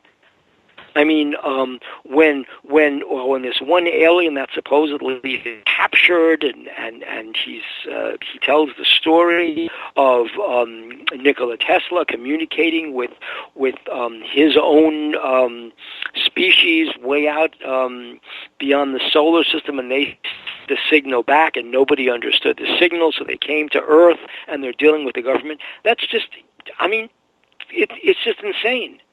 I mean, and they could have picked up the information from any book on Tesla. Certainly, I was one of the editors of Tesla's journals, and so I know what's in the journals. And they just concoct this story, and I mean, just on its face, it's flawed. I mean, they're saying, oh, well, Tesla on a special frequency communicated with us, but when we tried to communicate with him, we got no response. That's the dumbest thing I ever heard. If somebody communicates with you on a specific frequency, you're going to respond on that frequency. So if Tesla is communicating with you on a frequency, if he's transmitting and he's looking to receive your signal, it's going to be on that same frequency. And if you're an advanced species, so advanced that you're able to pick up that signal from outside the solar system, well, then you know how to transmit a signal back that's going to be received. I mean, it just makes no sense. No, it doesn't. We're going to get more into your knowledge with Tesla versus Edison, because I believe you're writing a new book on this that'll be coming out very soon, and we'll get into that a little bit later on. I want to get to Joe's question here. He is asking, Bill, 2 parts. Number 1, are you still investigating UFOs? And number 2, do you know of any recent UFO cases that have not come out in the media yet? Oh, there are cases all over. I mean, here's one case that's fascinating. If you all know the movie Alien, right, that first Alien movie, and remember the actor who gets killed by the alien, Yaphet Kotto? He's an actor she's an American actor, and he's the victim of the alien in the Ridley Scott movie. And here's what's so funny. Recently, and he's one of 2 actors who've just come forward, he told the story that when he was a child, he had alien contact. He said that he saw extraterrestrials, both in the United States when he was growing up and then in the Philippines, and he said that he actually saw alien creatures and interacted with them, and he saw UFOs and had a close encounter. So that's one story. Then the other great story was, again, another recent story, just made the news. Actor Kurt Russell, remember the Snake Plissken character from Yes. Escape from New York? Right. Well, Kurt Russell said that on the night, there was always the story, of the Phoenix Lights in Arizona back in 1997, and there was this mysterious pilot who was flying his plane into Sky Harbor Airport and saw the lights and phoned in a report, but there was no identification. Well, finally, Kurt Russell revealed on British television that he was that mysterious pilot, talked about his plane's tail number, and he saw the 8:30 lights, and he phoned it into the tower, and the air traffic controller said, no, we have no radar contact with lights ahead of your position at your 12 o'clock. And he just logged it as, that's the funny thing, I'm seeing an object right in front of me, and it's not on radar. And these two relatively uncovered stories have just come out. It's amazing that 20 years later, Kurt Russell decides to come out. When you see somebody come out that far after an event, do you think they're doing it for publicity, or maybe it's just finally weighed on its shoulders? Because if we look at the Phoenix Lights for a moment, Bill, Governor Fife Symington, who made a mockery of the Phoenix Lights in his press conference the day after, came out 15 years later and said he had actually witnessed them, and he felt bad for what he did in that press conference. What is it about people in the public eye waiting so long? Well, Fife Symington's a whole different story for a couple of reasons. I mean, he basically told the story both to James Fox and me on UFO Hunters, and then he told the story to James Fox in his movie I Know What I Saw. The story of Fife Symington is very different. So just take the two stories. Fife Symington's story, he was the governor of Arizona during the Phoenix Lights incident, and Kurt Russell, who was flying into Sky Harbor Airport from Los Angeles in 1997, that very same night. So the difference is when you talk to a lot of the witnesses, and believe me, the witnesses in Phoenix, in Paradise Valley, if you know some of those homes, that they're built into the sides of hills. And supposedly this craft, this triangular-shaped craft, was floating down through the valley. So there were people who were looking at this thing maybe 50, 100 feet away. I mean, that's how close they were. Fife Symington said this thing was so close he could have thrown a rock and hit the thing. That's how close that was. Now, the people in Paradise Valley who saw this were saying that was the strangest feeling. A lot of them were having either a social meeting, or one was a school board meeting they were having, a bunch of school parents, and they looked out the window, they saw this object. Now remember, they're built into the sides of hills on their balconies, so they're seeing something at their level. And they're looking at this thing, totally anomalous, float right by, and they see it, they say, wow, look at that strip, and they go back inside and they continue their meeting as if nothing happened. And you wonder, why wouldn't they be so shocked? They're calling 911, they're calling the airbase. Why? Much the same thing with Lynn Ketai, who did the movie about the Phoenix Lights, said that she had similar observations, sightings, earlier that same year, in January of that year. This was in March. It was in January of that year. And again, she didn't even know that she had these observations, and the only way she could, she realized it was after Dr. Bruce Maccabee had analyzed some film that she did and was able to show that she was having missing time while she was taking all these photos. And so these are some of the funny aspects of this.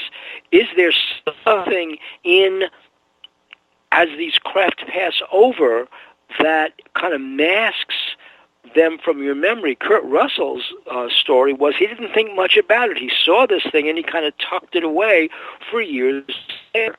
So that's different from what Fife Symington's story. Fife Symington, on the day that he held that fake news conference, This is according to Francis Barwood, who was on the Phoenix City Council. Francis Barwood was the first person, while this story was breaking and people were saying, what was that object? And there were the 8:30 lights and the 10:30 lights, and nobody knew what they were, and the media was all over Phoenix. She walked into the council and said, I want to raise the issue of what this incident was. She said, because this was in a kind of a no-fly restricted zone over Sky Harbor Airport.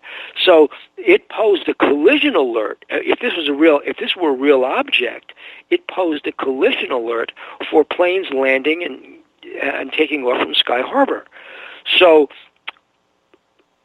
her question about what that was prompted the newspapers and the people in the city council to start calling her Beam Me Up Barwood and, UFO Barwood, and they were making a mockery of her, and she was saying, I don't understand the problem here. Why are you making fun of this when all these people saw this thing, and all I'm asking is what it was. I'm not saying these are little green men coming down from another place. I'm saying, what was this thing over our airport causing this problem? And supposedly, the coalescing of derision around Francis Barwood was something weighing on the governor, Fife Symington. Then what Barwood told us was that on the morning of the afternoon that Symington gave that news conference, he'd announced, I'm going to get to the bottom of this. To figure out what's wrong, I'm going to get to the bottom of it. Goes into court, and at the time, they were talking about sentencing for a conviction case, for a case of corruption, public corruption. He was going to go to jail. And he was in judge's chambers with his lawyer. They were discussing things. That afternoon, he does the news conference. Then he gets a pardon, a presidential pardon, from Bill Clinton in the United States.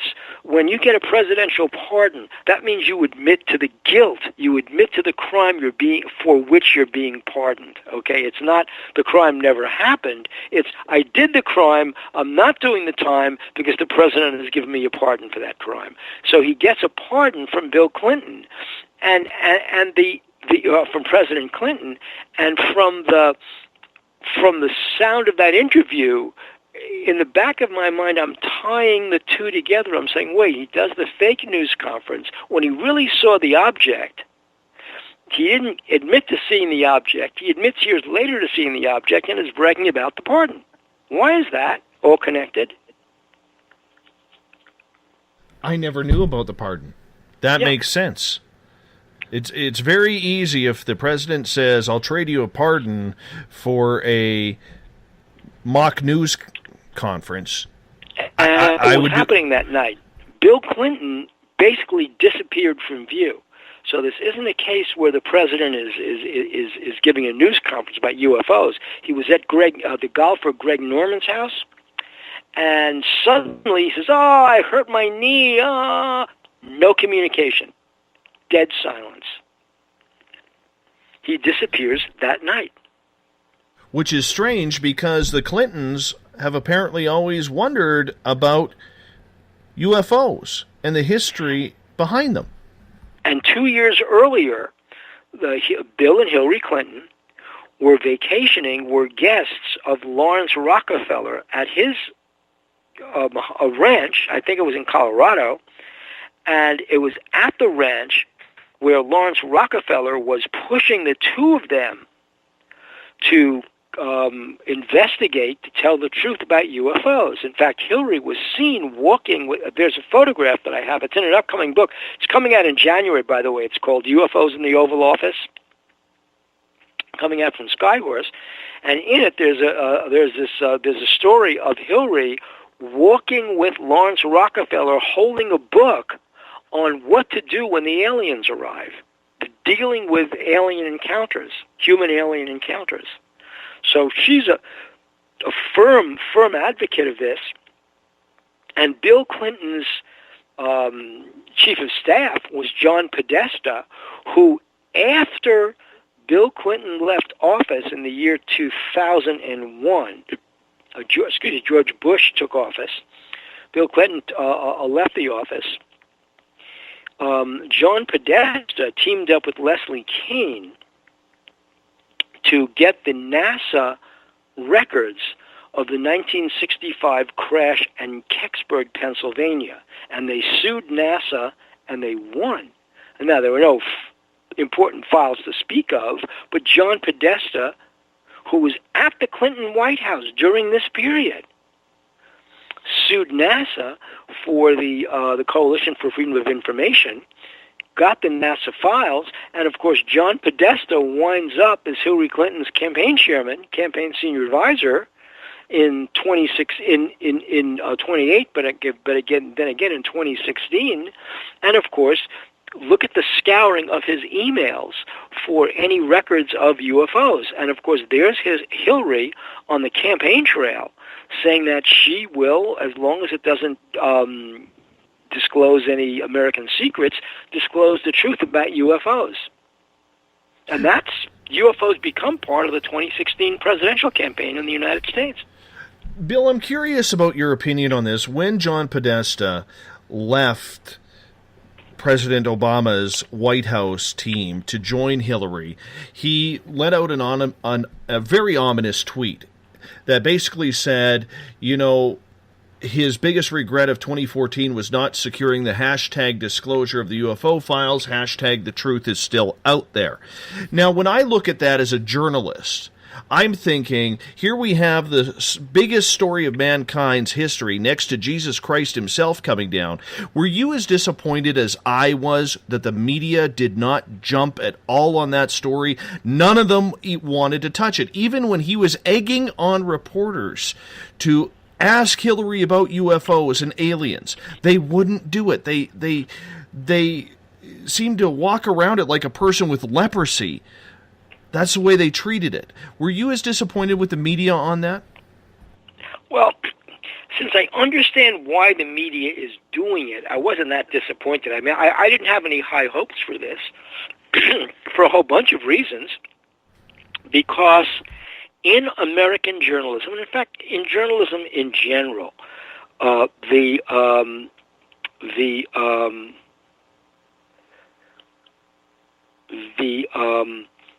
what happens is there is something in journalism that's called the Overton window.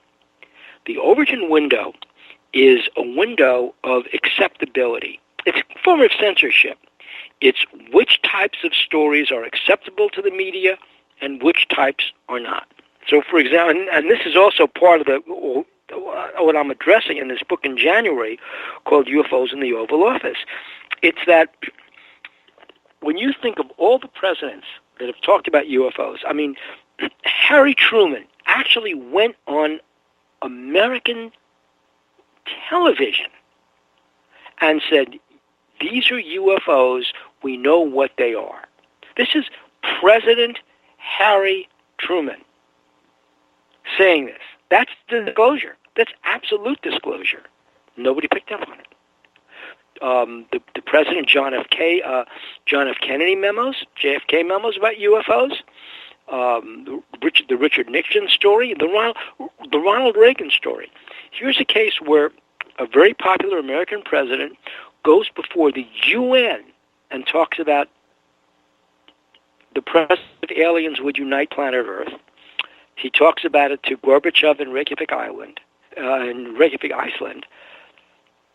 Reagan had two separate UFOs. He was a wild UFO enthusiast. We spoke to his daughter. Wild UFO enthusiast.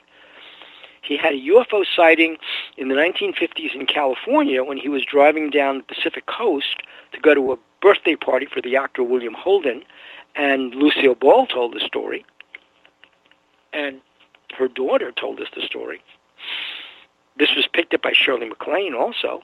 And he had another UFO sighting when he was governor of California, riding from Los Angeles back to Sacramento in his governor's plane. It was over Fresno. And he asked his pilot to chase the UFO. And he was public about it. When he landed in Sacramento, he told the Sacramento bureau chief for the Wall Street Journal about his UFO sighting. So, I mean, this is a president going public about a UFO sighting. You didn't see that in the news. I mean, it was in UFO magazine, but it wasn't in the news. So, because, first of all, the story is so big, and it has been marginalized to the point deliberately by the world's intelligence agencies, by cooperation. There is a story much bigger. One of the people who, one of the children of, actually it was the actor Mickey Rooney's eighth wife is Jan Rooney. Her father was, his name is Red Chamberlain. Red Chamberlain worked for the Army Air Force during World War II. And he worked for Lockheed Skunk Works thereafter. He told his daughters, and they told me, he told his daughters that the UFO story is so foundational to human existence that if the true government files on UFOs ever came out, the world's religions would collapse. He said that's how serious this is. And that's why I think, by design, by common cooperation, I mean, people have said that, oh, well, if UFOs are real, how come they don't land at the White House? Well, they've flown over the White House in 1952. We have photographs of UFOs over the Washington Monument and UFOs over the Capitol. Isn't that enough? We've seen the photographs. We've seen stories of this. We've seen the photographs from Rex Heflin in 1965. We've seen the Paul Trent McMillanville photos back from the 1950s. People have debunked these, then they've undebunked these. So why is it that these stories are all relegated to news of the crazy, to news of the weird? The reason is that the story is so foundational that should the real truth come out, we'd be walking around like ants out of an ant colony. We need a certain level of structure. And that's what the government thinks, and that was why this was put into place all the way back in the 1940s. Do you believe Eisenhower had that secret meeting with extraterrestrials trading humans for technology? I believe that the person who probably knows more about it than I do is the dean of the School of Communication at University of Pennsylvania, David Eisenhower. And that's the person, just like Julie Nixon Eisenhower, that's the person that should get these questions, because he was there. He was there. I mean, I don't think he was at the meeting, but I would guess that his grandfather told him about that story. Do you believe Laura Eisenhower's stories or recollection of it? That I don't know. I would tend to believe David more. Just he has a lot of academic credibility. So I am prejudiced in that way, especially since Julie Nixon, when Julie Nixon was on the old Colbert Report. She's talking to Stephen Colbert. Suddenly she pipes up with, what about? She's talking about ghosts in the White House. Ghosts in the White House? Now, I read a few books about that, but still to have a president's daughter who grew up in the White House talking about ghosts in the White House, and she's talking about Lincoln's ghost, and Richard Nixon himself talked about Abraham Lincoln's ghost in the White House. Harry Truman talked about Abraham Lincoln's ghost in the White House. Well, you're getting my wheels running here, and that I have to get Julie Nixon Eisenhower and maybe David on this show very soon. Get them both on the show. That would be great. I want to ask you quickly in regards to Dugway.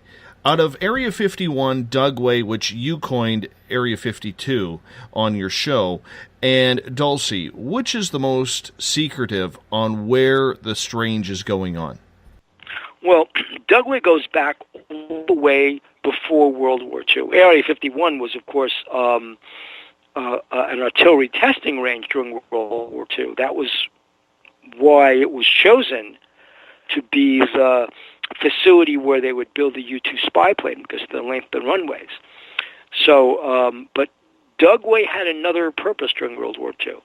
We fully believed, first of all, in World War II,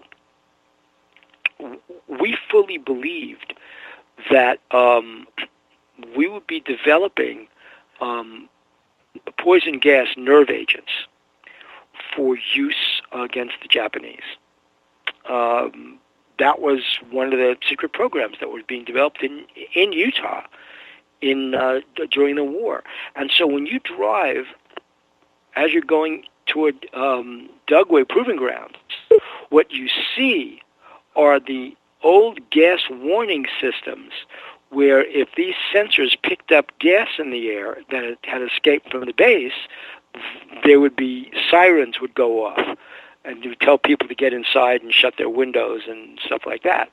So that was one of the things that was going on. We know that Dugway Proving Grounds currently was one place, or currently, at least as of 10 years ago, was one of the places where they were experimenting with, first of all, there were a number of UFO sightings. We spoke to witnesses who saw actually UFOs with military insignia on them, our military insignia on them. But the other thing going on at Dugway, and I heard this from a couple of different sources, saw this with my own eyes, was cloaking devices. Invisibility cloaking devices. That's one of the big development areas at Dugway. And I was at a meeting with a non-official cover officer for the CIA and a company that had just gotten a nice fat grant from the CIA for developing an invisibility cloaking device. So we have these under development. And one of the things that witnesses showed us, and I can sworn we saw, was a truck in the distance, because we could see the dust trail, but there was no truck. Just something moving, kicking up dust. One of our good friends of this show, Tim Doyle from UFOseekers.com, in his filmings of UFOs in the California desert, he actually believes he actually caught one of these cloaking devices flying around. Right. I mean, I think they're real. I think even on the most rudimentary, I mean, if you said you were going to build an invisibility suit for yourself, let's say that's something you want to try to do. I want to be invisible. Well, obviously, Claude Rains notwithstanding, the Invisible Man notwithstanding, one way to be invisible is to take light behind you and project that light in front of you. So what people see is light behind you, and they don't know that you're there. Now, so theoretically, if you could build a suit for yourself that was all TV monitors, one big TV monitor, with cameras behind you, and you were broadcasting the images from behind you in front of you, theoretically, you would look invisible, because people would think they were seeing through you to what's behind you. Now, I mean, that's overly simplistic, but if you apply the same thing to cars, to different kinds of vehicles, now it begins to make sense that it's really a case of you're playing tricks with light. You're moving light. You're bending light. You're not really making something disappear. You're making it seem as if it disappears because you're bending light. Have you ever been visited by the elusive Men in Black? Yes. I mean, we had all kinds of strange people tracking us during not just UFO Hunters, but Ancient Aliens as well, when I was doing Ancient Aliens. What's that like to be tracked by Men in Black? Oh, first of all, as one man in black said to me, he said, "Here's how we approach people who are going off the reservation. Here's how we approach people. This was a CIA non-official cover officer. The first thing we do is we explain to them pointedly that what they're doing is making very important people very upset. So this is a friendly warning, a word to the wise.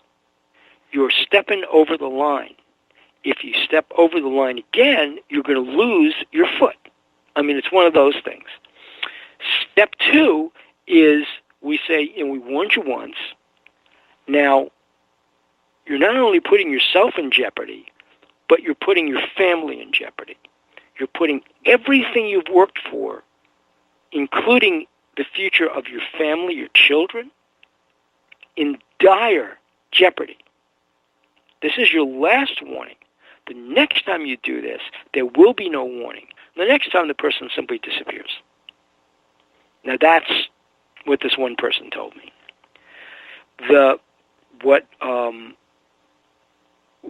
We were told that this one story of these teachers on vacation, public school teachers, were on vacation, and they went to Area 51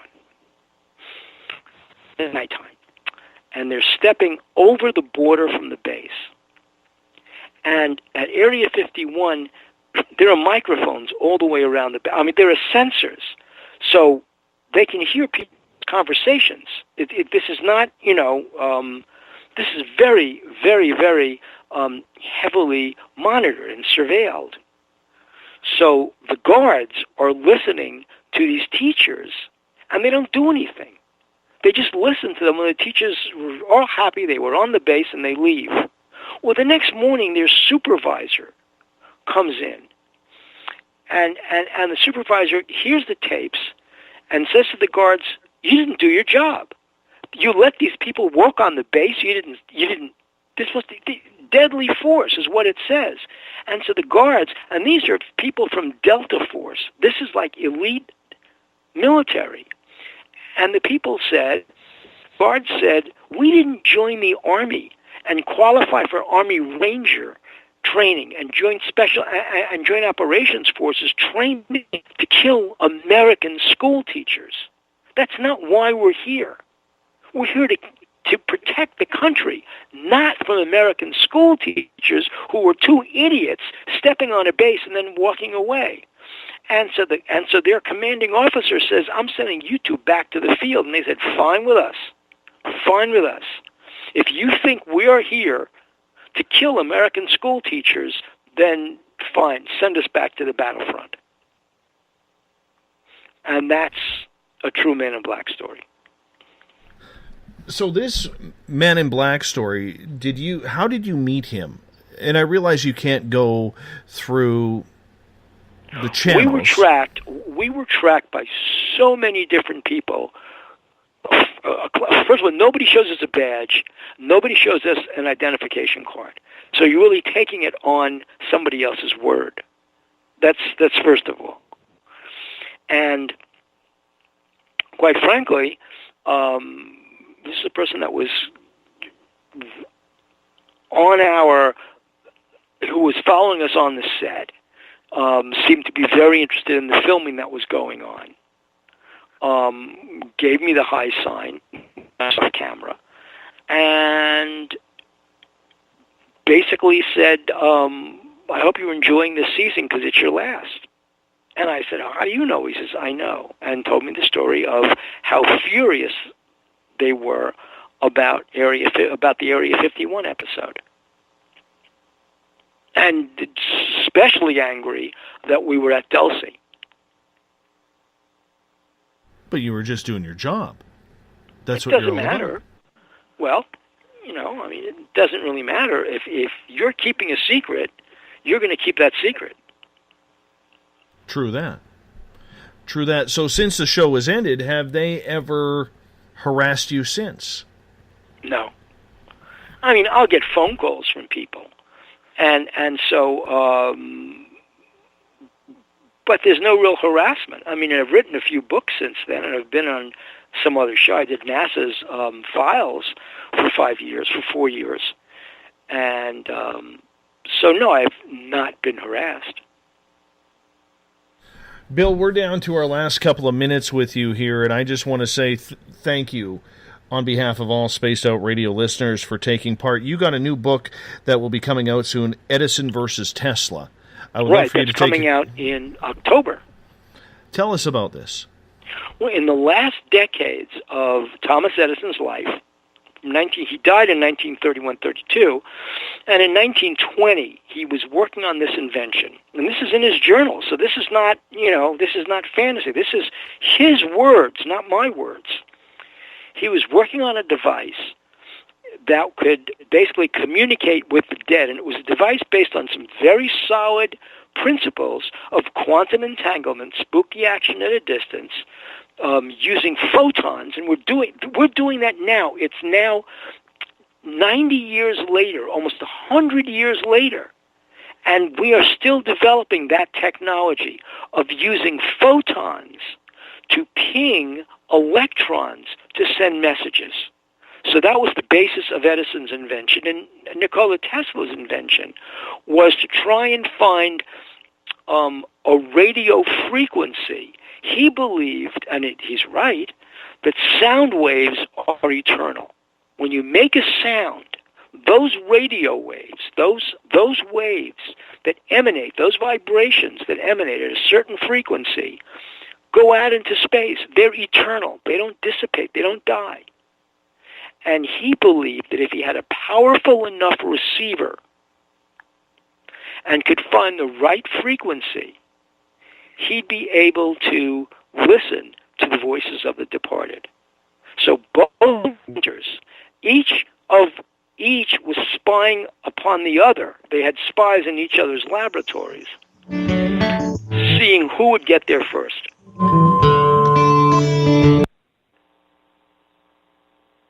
We'll cut out that feed right there for a second. Bill, I want to say thank you so much once again for being on Spaced Out Radio. I'm hoping I could tell folks before we go, I know you got to go, the book that I have out now is called Beyond Columbo. It's the life and times of Peter Falk. So if you're a Columbo fan, the Columbo television show with Peter Falk, just one more thing. If you're a Columbo fan, go to shadowlungpress.com. There on the first page is you can take a look at the Columbo book, and if you like it, click on it, download it. You'll go right to its Amazon page, read a free sample, and if you like it, you can download it on the spot. Mm-hmm. And when you come out with that presidential book, I would love to get you back in January. Love to get you back. Shoot me an address, and I'll make sure you get a copy. I appreciate that. I really do appreciate it. Once again, thank you so much for being on Spaced Out Radio tonight. The pleasure really was all ours. Good. Thank you for having me. You're listening to Spaced Out Radio. I am your host, Dave Scott, and we'll be back right after this. I'm going the distance tonight, just me. So I'll take your questions on more UFO talk, my own experiences, and just see where it goes.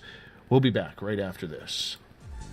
Coming September 29th to October 1st, the first annual Spaced Out Radio Caribou Paracon. Hi, this is Dave Scott. The event will be held at the Spruce Hills Spa and Resort in 108 Mile Ranch, British Columbia. Come join us for an amazing weekend of speakers talking all things paranormal, UFOs, ghosts, aliens, Sasquatch, intuitiveness. Listen to great speakers like Miriam Delicato, Samantha Mowat, and the crypto guru Ronald Murphy. Get your VIP passes by going to spacedoutradio.com and clicking on the Paracon banner. Come to BC, where the paranormal is waiting for you.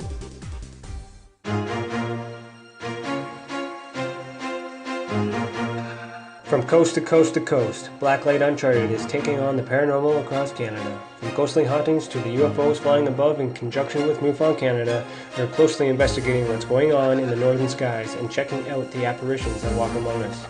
Check out our videos right here at spacedoutradio.com. We want to know your thoughts, we want to hear your experiences, and we want you to share your stories. The answers are out there, and we intend to find them. Would you like to become one of our space travelers? All you have to do is click on the Space Travelers icon at spacedoutradio.com. For only $5 a month, you can get access to some great prizes, as well as private monthly shows, newsletters, and a members-only section on our website. Become a space traveler today. It's paranormal news at its finest. Welcome to The Encounter. At spaceoutradio.com, The Encounter Online is SOR's trusted news source for everything weird and strange going on around the world.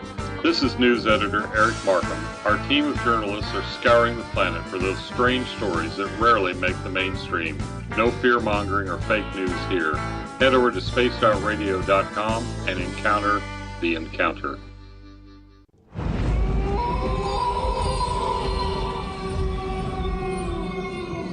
Hey, this is Canadian Paranormal Investigator Mike Moore.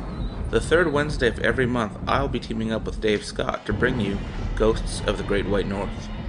Each month, we will bring on guests from across Canada to discuss their ghostly encounters.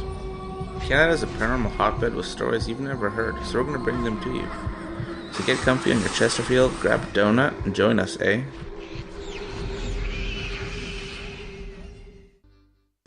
Have you had an experience you can't explain? Had a run-in with ghosts, maybe Bigfoot, or seen lights in the sky? Hi, I'm Mike Schmidt from the SOR Sightlines. I'm here to investigate your sighting. Head to spacedoutradio.com and fill out a report on the Sightlines. All your information is 100% confidential, and I will help you figure out what you've been seeing. File your report and let's find out the answers together.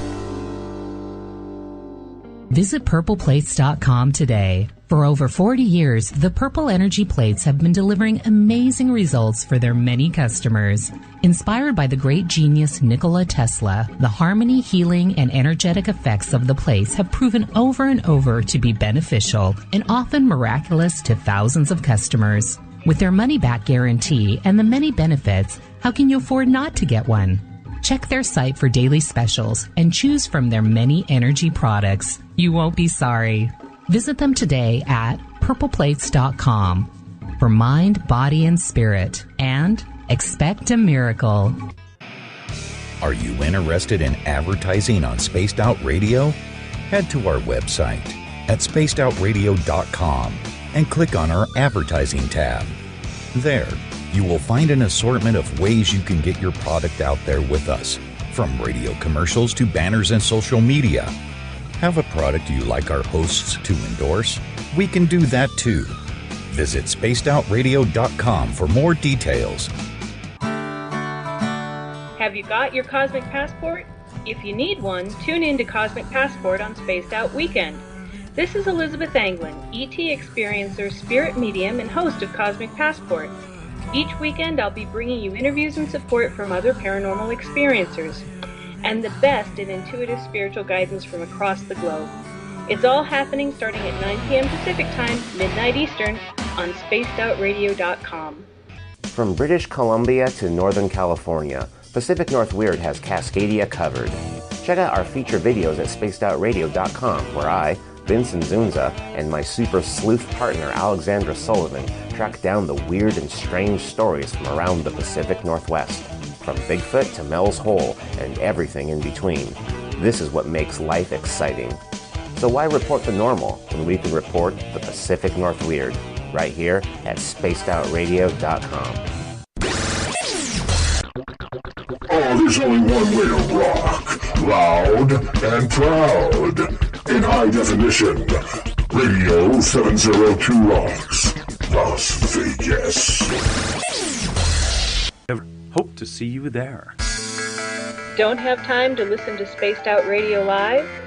Wherever you are, the car, the office, the shower, or even if you're traveling, we're right here for you.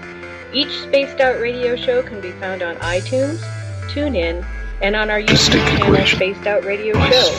It's the perfect way for you to catch up on our shows. For more information, just head over to our website, spacedoutradio.com, and tune in to us today.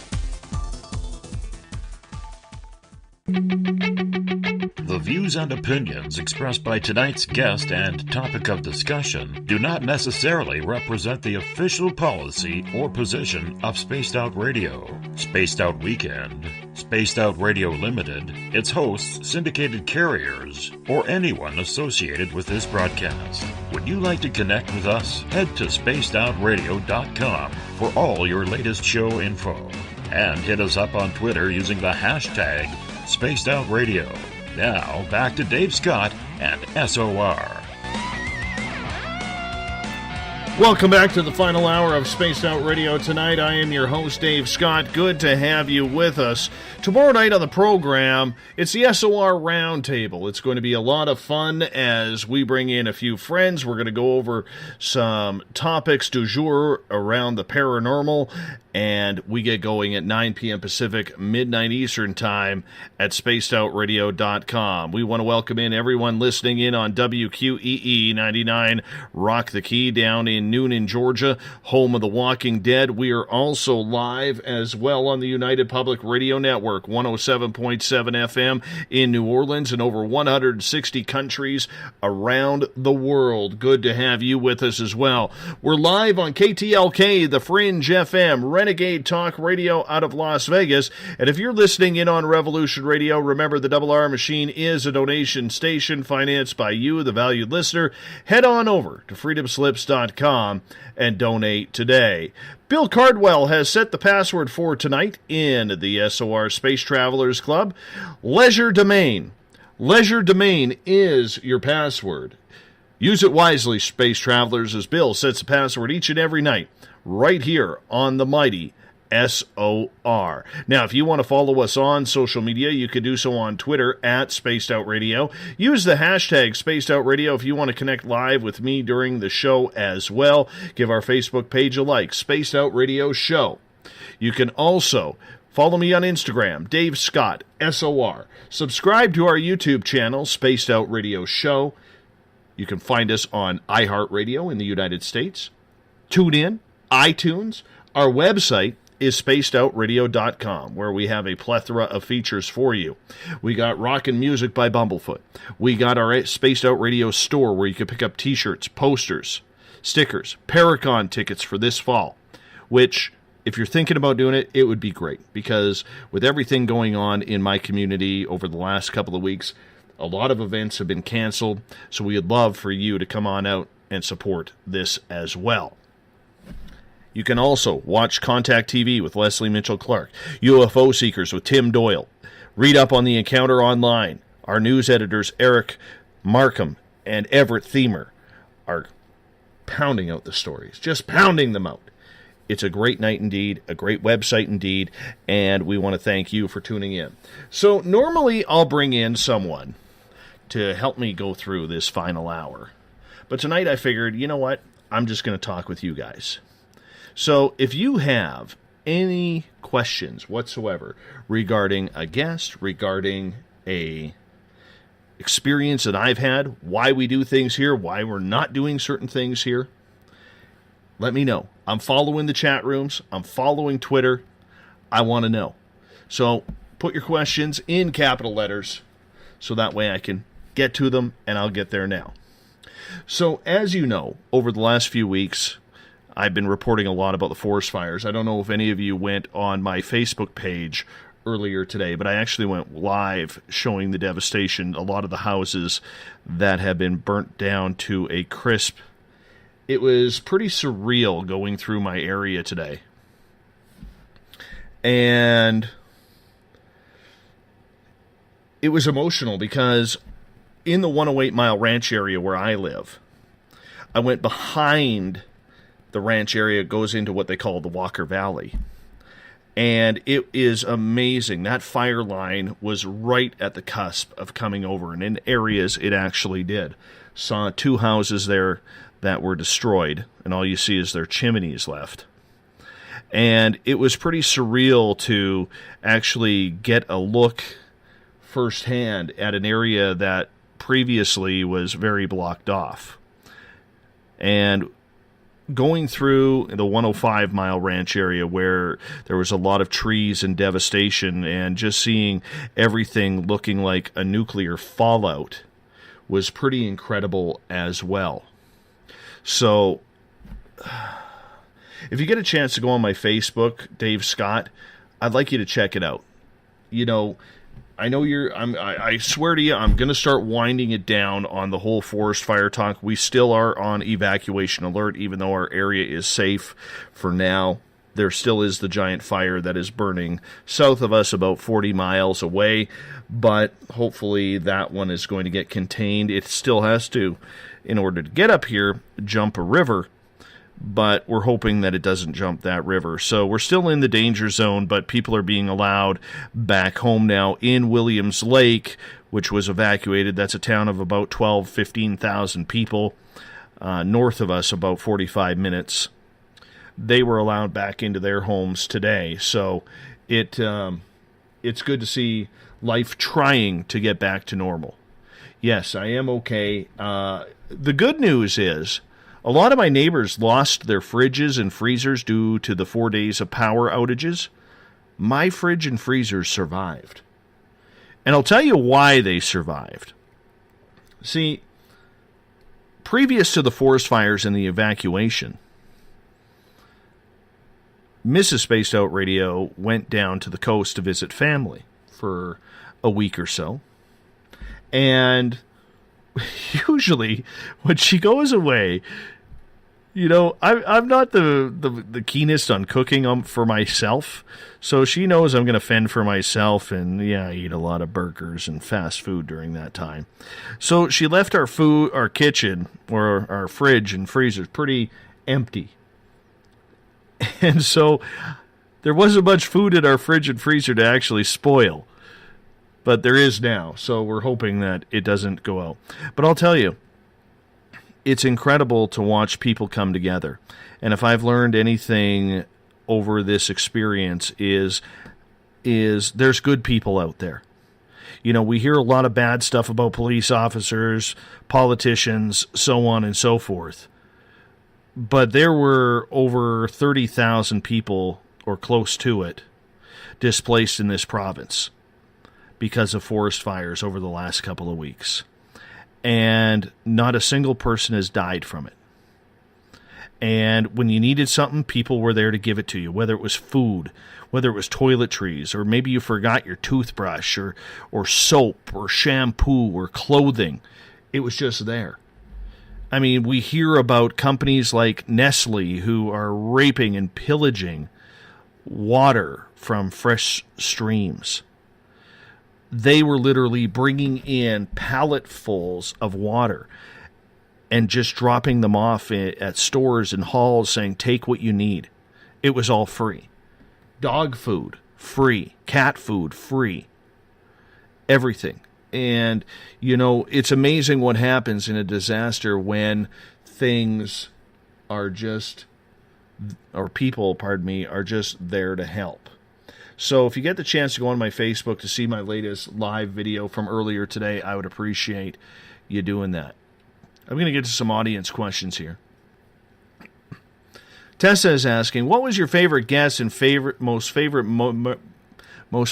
memorable experience?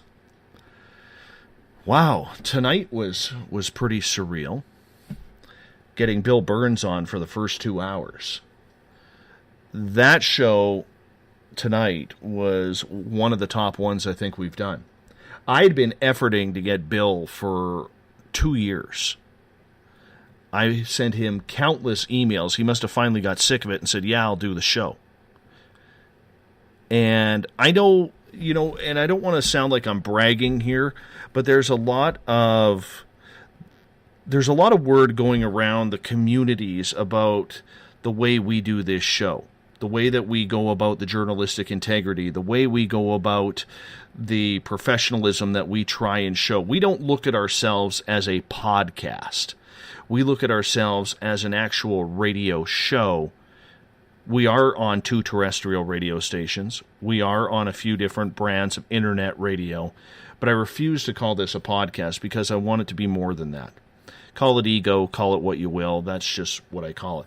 So I would say tonight ranks up there. Simon Entwistle, probably my favorite episode ever. That was when we were talking about Jack the Ripper. And what a historian he was. I actually replayed his show during my first evacuation of the forest fires when we were off the air for the week. But that was a great show as well that you can pick up on iTunes or TuneIn or one of our other areas, our YouTube channel, Spaced Out Radio Show. So I would say my favorite guest, though, oh, that's hard to choose. There's so many. I think of, Wilbur Allen when we first started, the UFO Hunter. I think of Bill Birnes tonight. Andrea Perrin from The Conjuring, who, I remember her telling me after we did a 4-hour interview when our show was only 2 hours. We did 4 hours. We split it into 2 shows. After the interview, because I had recorded that one, she had stated that she had done approximately 1,150 interviews and said ours was probably in the top 3 that she had ever done. So that was pretty memorable. I like the smaller name guests, though. I'm thinking of Karina Sables, Allison Yellowknee. People who have had real encounters, real stories that scare the daylights out of you. I like those stories because bringing people's stories is what this is all about. Samantha Mowat is fantastic. Yes, Robert White brings her up. The crypto guru, Ronald Murphy.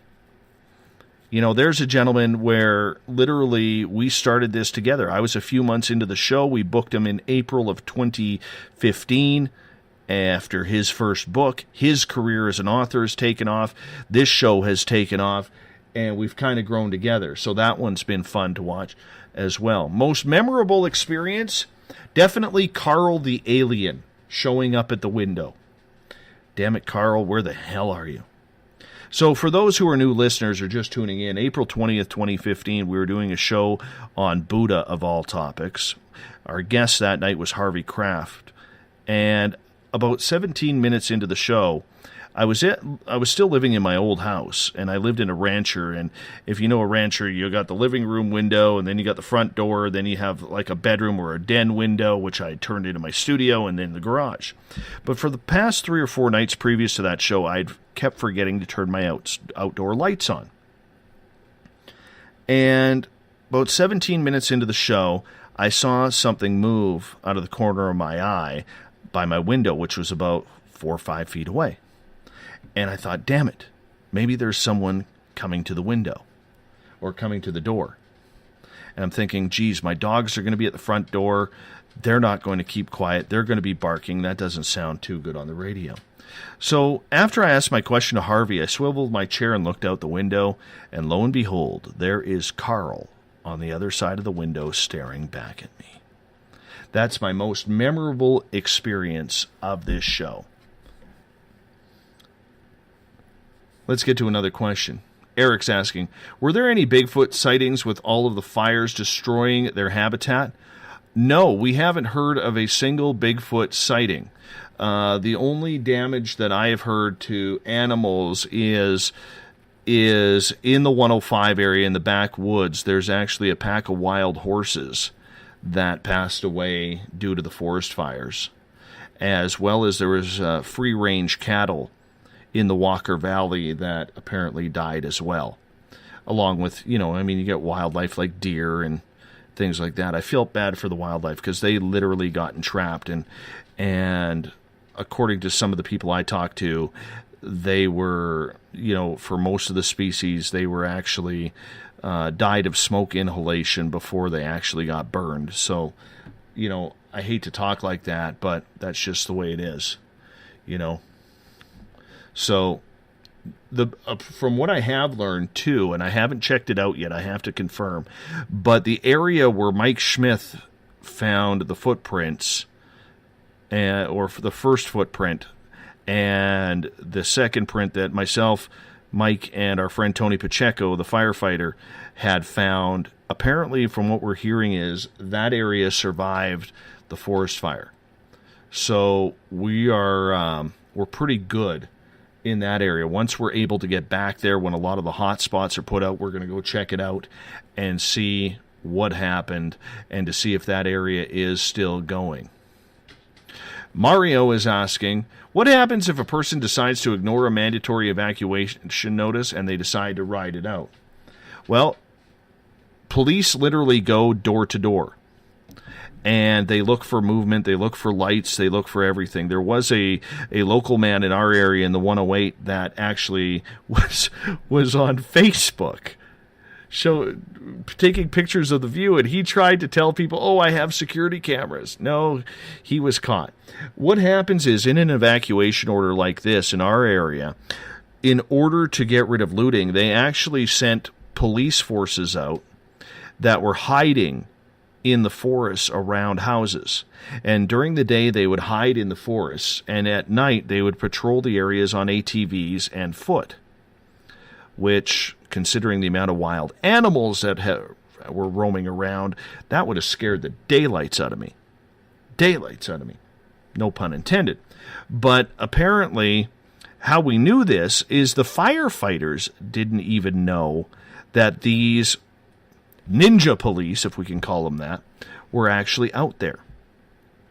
And apparently, firefighters were told, if you see anybody walking around or driving around on ATVs, report it to the police. So one of the firefighters actually stopped a couple of guys. And here they were RCMP members in balaclavas, dressed in all black, their badges barely visible. And their job was to keep homes safe. And they were positioned in all areas. And they were also looking for people who were trying to stay behind. And that's how they got this one guy. He came out of his house. He was going to go break into the neighbor's house because he ran out of food. And within literally 10, 20 seconds of him leaving his house, the police who knew he was there had got him. And basically they threaten to arrest you, or they take you to the safe area, and if you try to get back again, then they put you in jail. There really is no messing around. Tim is asking from UFO Seekers, if aliens asked you to leave Earth forever, would you go? Depends on the alien. Depends on the alien. If it was the guys I ran into in the forest with Samantha Mowat, I'm gone. Gone. If Carl asks me to go for a ride, I'm going. I got to take that chance now. I really have to take that chance now and see what's out there. You know, I just hope it's benevolent. You know, I really, really hope it's benevolent, because if it isn't, then, man, I'm in heaps of trouble. Heaps of trouble. Don't know where we're going with it. Really don't. But I'm hoping that everything continues on the way it's supposed to. Now, Andrew is asking at Twitter, at #SpacedOutRadio, what can be done about the gnome menace? I don't know. Them damn gnomes are terrible. They scare me. I don't like the gnomes. You know, with my luck, even though I have never really seen one, with my luck, I bet you that's my next experience, is running into a damn gnome. I really don't want to run into a gnome. I really don't. That would scare me. That would absolutely freak me out. You know, but I'm sure they have it out for me. I really do. I'm really sure they have it out for me. Anyways, while your questions are coming on in now, and please type them in capital letters and I will get to them. As you all know, as of yesterday, we made a change on Spaced Out Radio, and we are changing the direction of the weekend show. So I'm going to make an announcement here on what we are going to be doing on the weekends. From now on, as of this current weekend coming up in just a couple of days, we're going to run a couple of repeat shows. And just like we did during the evacuation, because we have some things to set up. But the following weekend, we will be live with new programming on spacedoutradio.com. So we are going to be running live programming. And what we've done is we have brought in Dave Cruz from Beyond the Strange. He is going to be hosting Spaced Out Saturdays. All our times will remain the same. 9 p.m. Pacific, midnight Eastern Time. Dave is someone who is very, very intricate with his audience and intimate with his audience. He will be in the chat rooms. He will be on Twitter using #SpacedOutRadio. And he will be taking over the Saturday night show for Spaced Out Saturdays. And then Spaced Out Sundays, a familiar voice. Elizabeth Anglin is going to be hosting Sundays because we want to continue the Psychic Sundays. We want to continue, what we're building there. Our audience seems to like it because the audience Monday through Friday is a little bit different on the weekends. And I think it's important for our show to be able to continue on with the prospect of having a different set of audience members. And I checked in on the weekends, and there wasn't, I look at the chat rooms now, and there was people out there that I wouldn't see on the weekends, and people on the weekends that I wouldn't see during the weekday show. But that's the beauty of it. That's the beauty of it.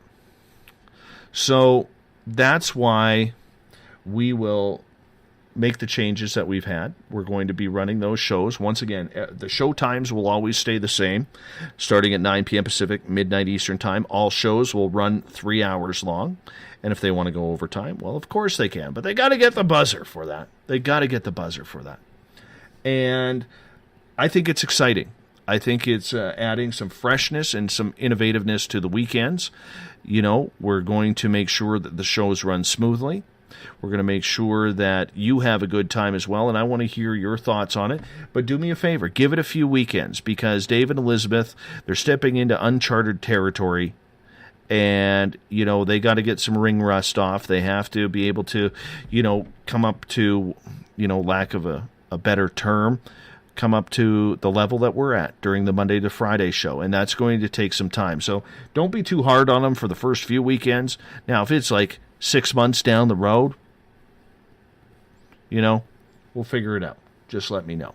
But Dave Cruz, Spaced Out Saturdays, and Spaced Out Sundays will be Elizabeth Anglin, and it's going to be a lot of fun. I really look forward to our new future, and I look forward to, bringing you guys, our audience members, top-notch quality broadcasting as well, because I think that's important.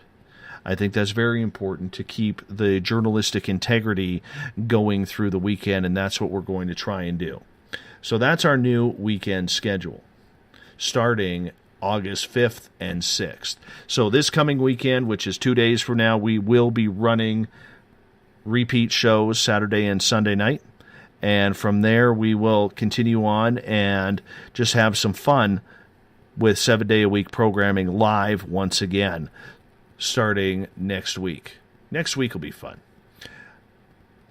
So, getting to some more questions here. Gail is asking in the SOR Space Travelers Club, Dave, will you still be able to lead ghost tours since the fires burn so much? Yes, I will. The museum is fine. The museum is on the same side of the 108 as I am. So the fire, actually, it's further away from the fire than where I am. So yes, the museum stayed safe. The ghosts are safe. Our next, if you're in the 108 or you're in British Columbia, you want to come do the tour, our next tour is Saturday, August 12th.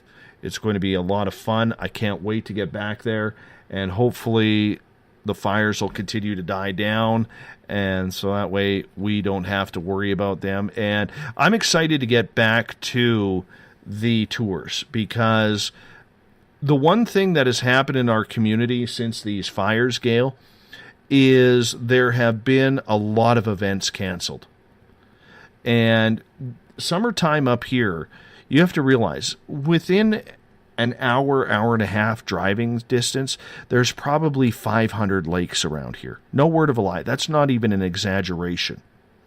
I think going between 100 Mile House and my house in the 108 Mile Ranch area, I can count 1, 2, 3, 4, 5, 6, 7 lakes in between 100 Mile House and my house alone. So there's a lot of water around here, and that's just on a straight drive. That's not going off the beaten path to find more water or anything like that. But there are a plethora of lakes around here, and people are used to camping. People are used to boating. People are afraid to do the camping right now because of the fire situation. And with all the events in town, whether it's car shows, rodeos, other events, fishing derbies, everything has been canceled. So what we're going to do is we're going to try and bring the events back. And one of the events that we are going to be doing is we're going to hold and host a charity ghost hunt in September for the volunteer fire department for the 108 Mile Ranch area.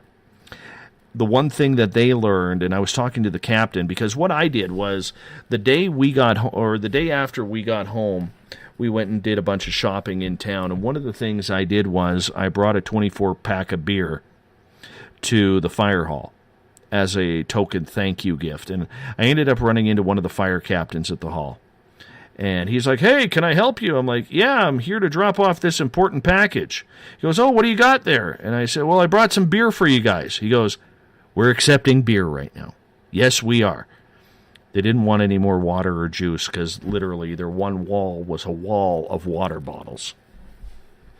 And so I was telling him how I run the ghost tour, and I said, I want to do this for you guys. So they're going to actually bring a fire truck down there and a few of their members to be a part of it. And what we're going to do is we're going to raise money for the volunteer fire department, because the one thing that they learned through these fires is that there is not a lot of, or pardon me, let me rephrase it this way. They didn't have the proper equipment to deal with this, and because they're volunteer, their budget is not very big, they got to raise money for it. So that's what we're going to do, is we are going to raise money through the ghost hunts in the community to raise money for the 108 Mile Ranch Volunteer Fire Department, so that way we can help them get closer to some of the gear that they need. And let's face it, fire gear is expensive. So if we can help a little bit on that end, I'm hoping to raise about $1,000 for them. And if we can help on that end, that's what we're going to do once we get back to the ghost hunting. That'll be in September. Ron has a question. Is Paracon on for sure, or are you just playing it day by day? Well, originally our Paracon, and this is a great question, Ron, because I know you bought tickets for it, and you're coming out from Saskatchewan. Originally, the Paracon is set for September 29th to October 1st. And we're going to be meeting with the team. I had originally thought of canceling the event because I just cannot fathom, with people who have lost their houses. A lot of businesses have lost a lot of money in this town, that normally this is their money time of the year. You have to realize we have 5 months of snow here, and that literally shuts a lot of businesses, especially tourism type businesses, down for the year. And with everything so dry, another big season for us is hunting season up here. Even though I'm not a hunter, I'm still not sure if I agree with hunting or not, but a lot of people hunt up here. And there's a lot of people who aren't going to be coming up here now because of the forest fires. So our community is hurting financially right now, and probably will hurt until next year, if not longer, because of 15 days of potential disaster and everybody being evacuated. So we thought about canceling the Paracon, but with every other event in town being canceled, I think we're going to hold it. I don't know to what extent. I have to meet with my team. It still will be that weekend. We still will have speakers coming up to talk. We just have to figure out how we're going to do it. And when we get to that point, we will let you know. And we want to see everybody up here for that event once we get it going. I will have an updated list, updated commercials, everything once I figure out truly what is going on with everything. So bear with me on that. All right, Robert White has a question all the way from Australia. Do you think the ghosts would have been agitated by the proximity of the now dead fires in the area? Good question. I wonder if they were worried. This area here is very haunted. And as I've stated before, in the Caribou region of British Columbia, there is a lot of areas that are haunted. There's a lot of UFO sightings around here. There is a lot of ghosts wandering around. And of course, there's Sasquatch in this area as well. we think that everything just kind of stayed normal because the main spirits in town would still be there. The ones I know at the museum are still there. And you know, the one that I am concerned of, though, is back in 1965, there was and I told this story, I believe, last night to John Tenney. There was an airliner that blew up in the sky. And apparently an estranged husband wanted to kill the wife. He took down the plane because they were both on it. Not a good way to go. But there's two sections to that crash site about a mile apart, and they left all the big parts there kind of as an impromptu memorial. And apparently that area where the plane crash landed is apparently very haunted. I've heard from people who've been up there and who have seen things. And I'm not sure if that made it, because it would have been right in the forest fire area.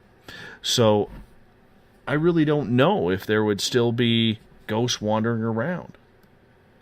That's a question that we'll have to ask one of our ghost hunters. We'll ask Mike Morin about that when he's next on for Ghosts of the Great White North. I think that's a great question, but we will definitely get that going. Ron Moniak points out, because he's a retired firefighter, he says, not all the fires are dead. They could burn on for months. Yes, I was actually quite surprised to learn that underneath the ground, when forest fires get going, underneath the ground, they burn underneath as well. They burn all the roots. So when it hits a tree and it starts to burn down and up the tree, yes, we're only seeing, the flames shooting up from the trees, but it burns downwards and underground. So there are areas that cause spot fires like we had in the 108 2 days ago. Or was it yesterday? Yesterday or 2 days ago, where literally one of these spot fires from underground with the wind started to percolate and actually started burning on trees again. Now that could have been ugly. Restarting that one. As the fire crews showed up to that one, the wind stopped blowing and they were able to put it out. But apparently the fire literally goes about 18 to 24 inches underground as well. So even though on top there's no steam, there's no smoke coming up from the fires, it is still burning underground. Gail is asking, have you seen your bear or cougar since you have been back? No, I have not. I have not seen the bear or the cougar. I hope I do. Apparently the black bear that's around here is just massive. Apparently it is just massive. So I definitely want to see that as well. I like bears. I really like bears. But I don't know if I'll get to see him. As for the cougar, I don't know if I want to see him or her. I don't know. I know that he's got free range in my backyard in the Greenbelt area. I totally understand that. But I really don't know if I'll actually get the opportunity to see the cat, because I'm sure the more bustling the population gets around here, the dogs start coming back into yards and people start, driving around more. I'm sure it will scare the daylights out of a lot of these creatures and push them back into the forest. However, there isn't much forest to go around. And like I said, if you get the chance to look at my video today, everything is burned. Like the ground looks like, what we see on those grainy moon videos of, the Apollo astronauts. That's what the ground looks like in this area. Gloria says, watch him from an upstairs window, Dave. I have to see him first. I have to see the cougar first. Trip is asking in the Spreaker chat room, have you had a chance to talk to the ghosts at the museum and see how they are? No, I have not. I'm thinking I may go down there this weekend just to say hello and remind them that we're still doing the tours and remind them that everything is still A-OK, and I hope they're all right. I may go have that conversation with them. You never know what they're going to say or not going to say. And let me see if there is any further questions here from our audience, because I have to scroll up. I don't think there are. I think we are good. So if you have any questions that you want to ask, just type them in capital letters, and I will get to them. It's weird how traumatic the last couple of weeks have been. It really is. You know, you sit here and you think, man, what can I do? What can I do to get things going? You know, what can I talk about? What, you know, you get everything going for the show. You get hyped up about it. And then all of a sudden, you get this situation. And I have to tell you, I'm still a little traumatized by it. I really am. So, I'm sure I'll get over it over the next few weeks. Gail is asking a question. Is Samantha Mowat coming back to Spaced Out Radio? Yes, eventually she will.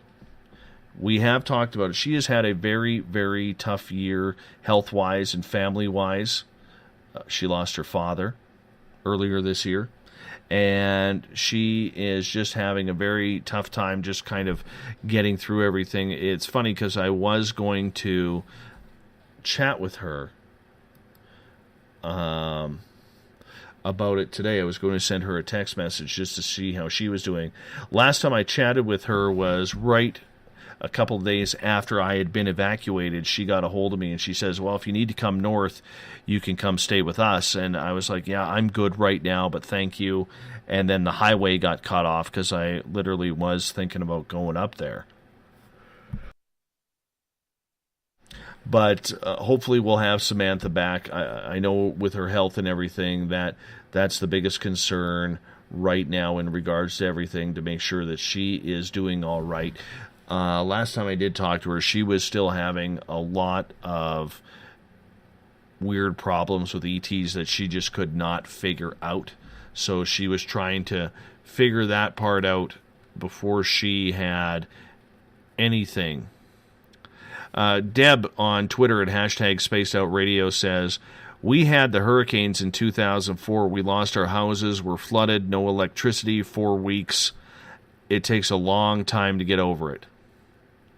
So I think, sorry to laugh, but I would agree with you. John Porter. I have to tell you about John Porter and hashtag Spaced Out Radio. Okay? John, every show, tries to make me laugh.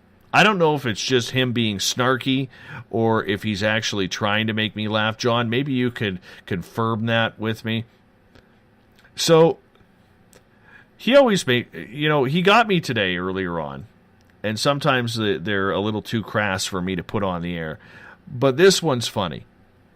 John says, Dave loves the smell of burning Bigfoot doo-doo, but he used a different word, in the morning. No, I don't. And number 2, I don't even know what it smells like.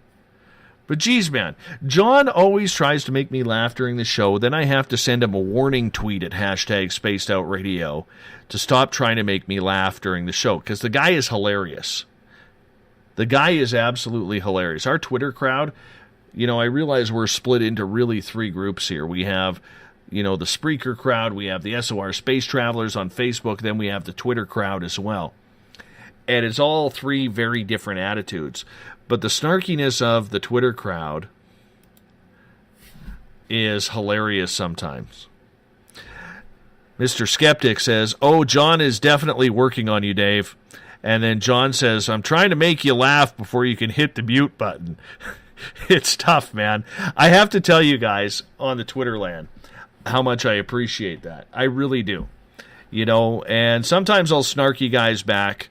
And I know you can appreciate that too, because you guys are like refugees from other radio shows that couldn't handle the snarkiness I like playing along.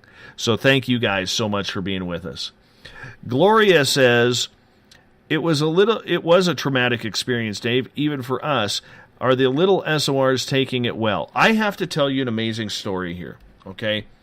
And actually, I'm going to read a letter. Let me find it here first. I wrote the other day, it was on Monday, actually.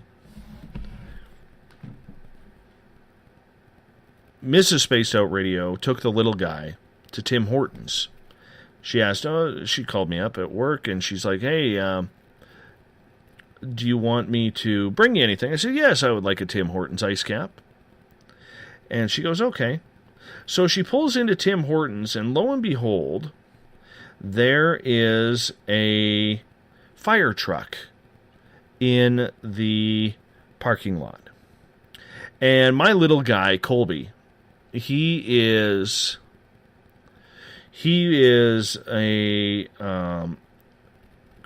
crazy about fire trucks. He loves fire trucks. He takes his fire trucks everywhere.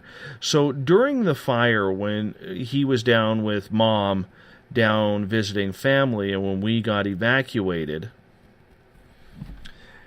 his biggest worry, number one, were his fire trucks, and number two was our fridge. Now, I have no idea why he would mention the fridge, but he did. So anyways, he was worried about that. And in his 4-year-old mind, trying to comprehend everything, you know, it was hard. It was very, very hard. And so Mrs. SOR and little Kolbs, they pulled into Tim Hortons, and there is this fire truck from a volunteer station on Vancouver Island in a town called Sydney. And so Kolbs wants to go look at the fire truck. His mom takes him over there. And all the members of the crew happen to be in the truck. They were getting ready to leave.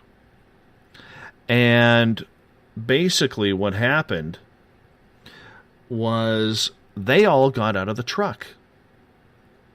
They all got out of the truck, and they took him on about a 20-minute tour of the fire truck. And he got to sit in the driver's seat. He got to go in the passengers, in the back seat. He got to see where the hoses hooked up. He got to put on a fire helmet. It was a dream come true for him. Now, I want to tell you guys something. And before they said goodbye, they gave him a bottle of Gatorade from him. And Kolbs was absolutely in his heyday. He was that to him, in his 4 years of life, that was the best day ever. Absolute best day ever. And these gentlemen, they weren't going home. Okay? Now, from where we are to Vancouver Island is about 9 hours away, including an hour-and-a-half ferry ride to get from the mainland to Vancouver Island. But these guys, all volunteers, were not going home. They went from Williams Lake fighting fires north of us. They happened to stop at Tim Hortons for lunch, and then they were going south another 4 hours down to Kelowna, British Columbia, to help fight the forest fires there. So I wrote this letter, and I'll share it with you guys, to Mayor Price of Sydney and Fire Chief Mickelson. I said, I write this letter with a little bit of a proud lump in my throat. A couple of weeks ago, while my wife and kids were visiting family on the coast, we were evacuated from our home in the 108-mile ranch due to the forest fires. It was one of the scariest times in my 44 years of life. Not knowing whether or not the fire would destroy everything we worked hard for was a tough piece of stress. We were fortunate because we were able to come home after 15 days, 2 evacuations, and 3 alerts. Others in our area weren't as fortunate. But the reason why I'm writing this note was because of your Sydney fire crew specifically. Our 4-year-old son, Colby, is crazy about fire trucks. That's all he plays with, and really that's all he talks about.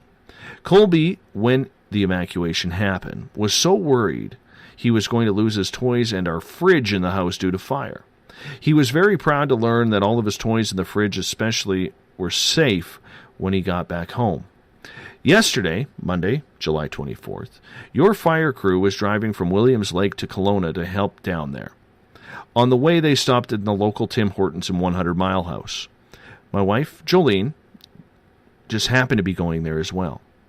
Then she pointed out the red fire truck to Colby. Colby immediately wanted to go up and see it. To him, it was so big. Upon seeing Colby approach, all of your firefighters exited the truck and proceeded to take my son on a tour of the truck. A dream come true. They talked with him and showed him the fire truck with a lengthy tour for a 4-year-old. He got to sit in the driver's seat, and he was just in awe. He got on to try on a helmet, and even went as far as giving him a red Gatorade to take home. He was so proud and excited to tell me all about it. The fact that your crew, leaving one fire battle to head to another, would take the time to spend it with my son is, in one word, awesome. Your team gave my son a positive memory and something that his young mind couldn't comprehend. Your team gave my son his young dream come true by being in a fire truck. They didn't have to do that, although I didn't have a chance to meet the crew or get any of their names or handshakes in. I feel indebted to them for making my son the happiest of young boys. Truly remarkable that after being away from their own families and working hard to save property and homes of strangers in Williams Lake, along with being on their way to help out another fire-ravaged area, that your crew would take the time to make my boy happy. It brings tears to my eyes during this emotional time as we try to get back to a normal life. I cannot express how thankful I am for your team for doing that. Please take the time to recognize their efforts. This is a true sign of professionalism, humanity, and love. So that's a letter that I sent to the mayor of Sydney on Vancouver Island and Fire Chief Mickelson as well. That's gone a little viral on Vancouver Island because you know what? They didn't have to do that. They didn't have to worry about my son, but they did. And, you know, sometimes you have to recognize work like that because we hear a lot of bad things. But this was just such an everyday experience that these guys in this stressful situation up here took the time to take care of my boy. I don't know how to thank them enough. I really don't know how to thank them enough. So, yeah, I want to give a big shout out to the Sydney Fire Department. And good luck and Godspeed to them as they're battling fires down in Kelowna now. And hopefully, no offense to them, hopefully they don't have to come back up here. So, I wanted to share that with you. Thank you. I do appreciate that. You know, Andrew says, the first time I had to go to a basement for a tornado, I was worried about my transformers.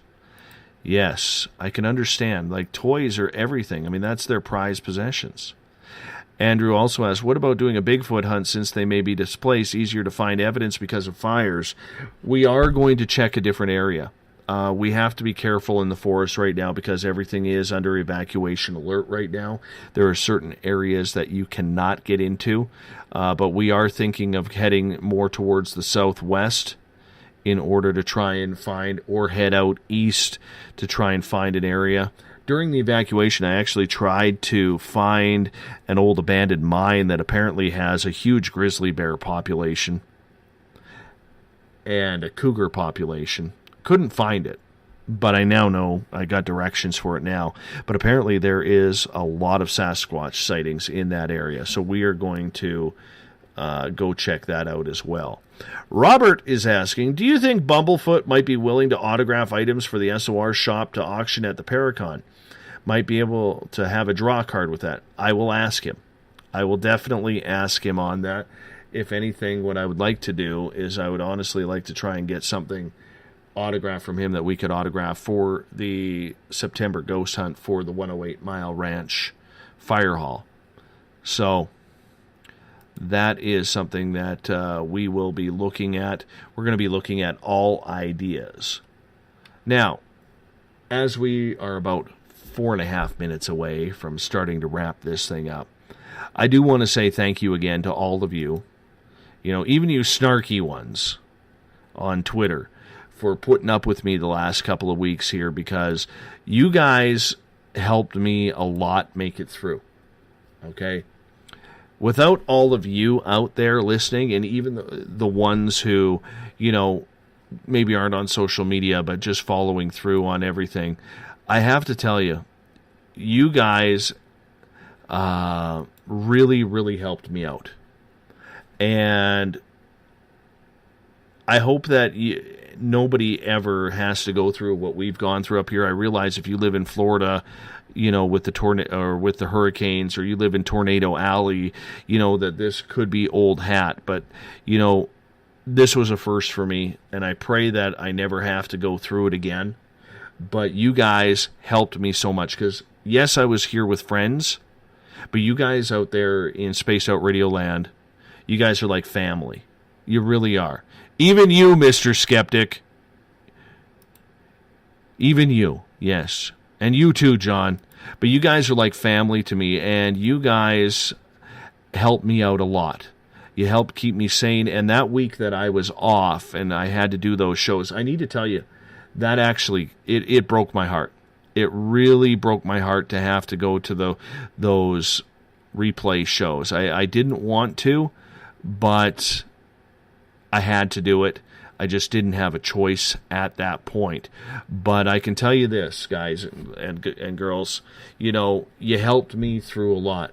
And your kind words on all social media forums, you know, the private messages that you sent me, there were a number of times where I had tears in my eyes during that, because I was scared. I was very, very scared on everything that was going on.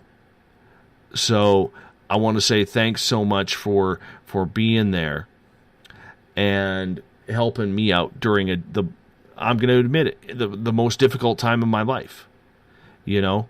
And I know there's people in the chat rooms and people listening right now from my area who are, you know, really into it and really needing that comfort. So big shout out to all of you. I have one quick story to share with you. A good friend of mine, Lyle, told me this story the other day, and I was just in disbelief.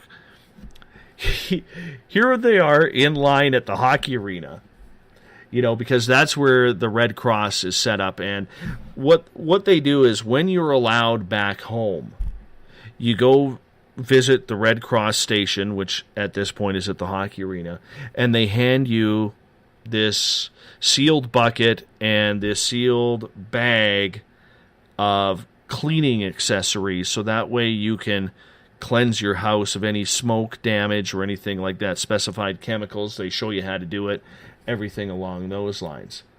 And Lyle's in line waiting for his bucket, and something catches his ear.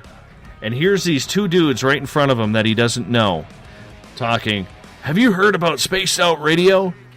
Apparently it's his local radio show. It's awesome. It's on every night. You got to check it out. SpacedOutRadio.com. And I'm sitting there, really? That happened? Made me feel pretty good. That's one of the highlights of the fire for me. People talking in line at the Red Cross about Spaced Out Radio. That was a lot of fun. Anyways, thank you to all of you for participating tonight. We want to thank Bill Birnes from UFO Hunters for coming on with us for the first 2 hours, making those 2 hours fly right by. And we're going to get Bill back on in January when his new book about presidents and UFOs and hauntings comes on out. I'm excited about that. Tomorrow night on the program, I'm gathering up some friends. We are going to have the SOR Roundtable. It happens the final Friday of every month, and we're going to do it again tomorrow night. The topics, well, we don't know what the hell they are. I haven't figured that part out yet, but we'll make sure that everybody is ready for that. I'll set the crew up for tomorrow, and we will be on at 9 p.m. Pacific, midnight Eastern Time at spacedoutradio.com. I want to thank all of our affiliates for carrying us. I want to thank all of you for being with us. I want to thank my team, Everett Thiemer, Eric Markham from The Encounter Online, Kim Gandy, our Director of Business Management. Our great announcer with the dulcet tones, Bob Davis. Social media, Catherine James. Web design, Tim Doyle and Jolene Lammers. Sales, Thomas McGowan. And Paracon coordinators, Carrie Mingo and Lana Scott. Without them, I got nothing around here. Once again, this weekend will be repeat performances, repeat shows. The following weekend, Spaced Out Saturdays with Dave Cruz and Spaced Out Sundays with Elizabeth Anglin's Cosmic Passport. We got you covered live 7 days a week. We're going to be here. We hope you continue to share the word because that's what you guys do best, and we absolutely love it. And I appreciate that as we continue to grow this. We're looking for new stations as well, because we want to make this thing happen. So together, my friends, let's hang out, let's spread the word, and together, we own the night. Mr. Bumblefoot, do us a favor. Take us home.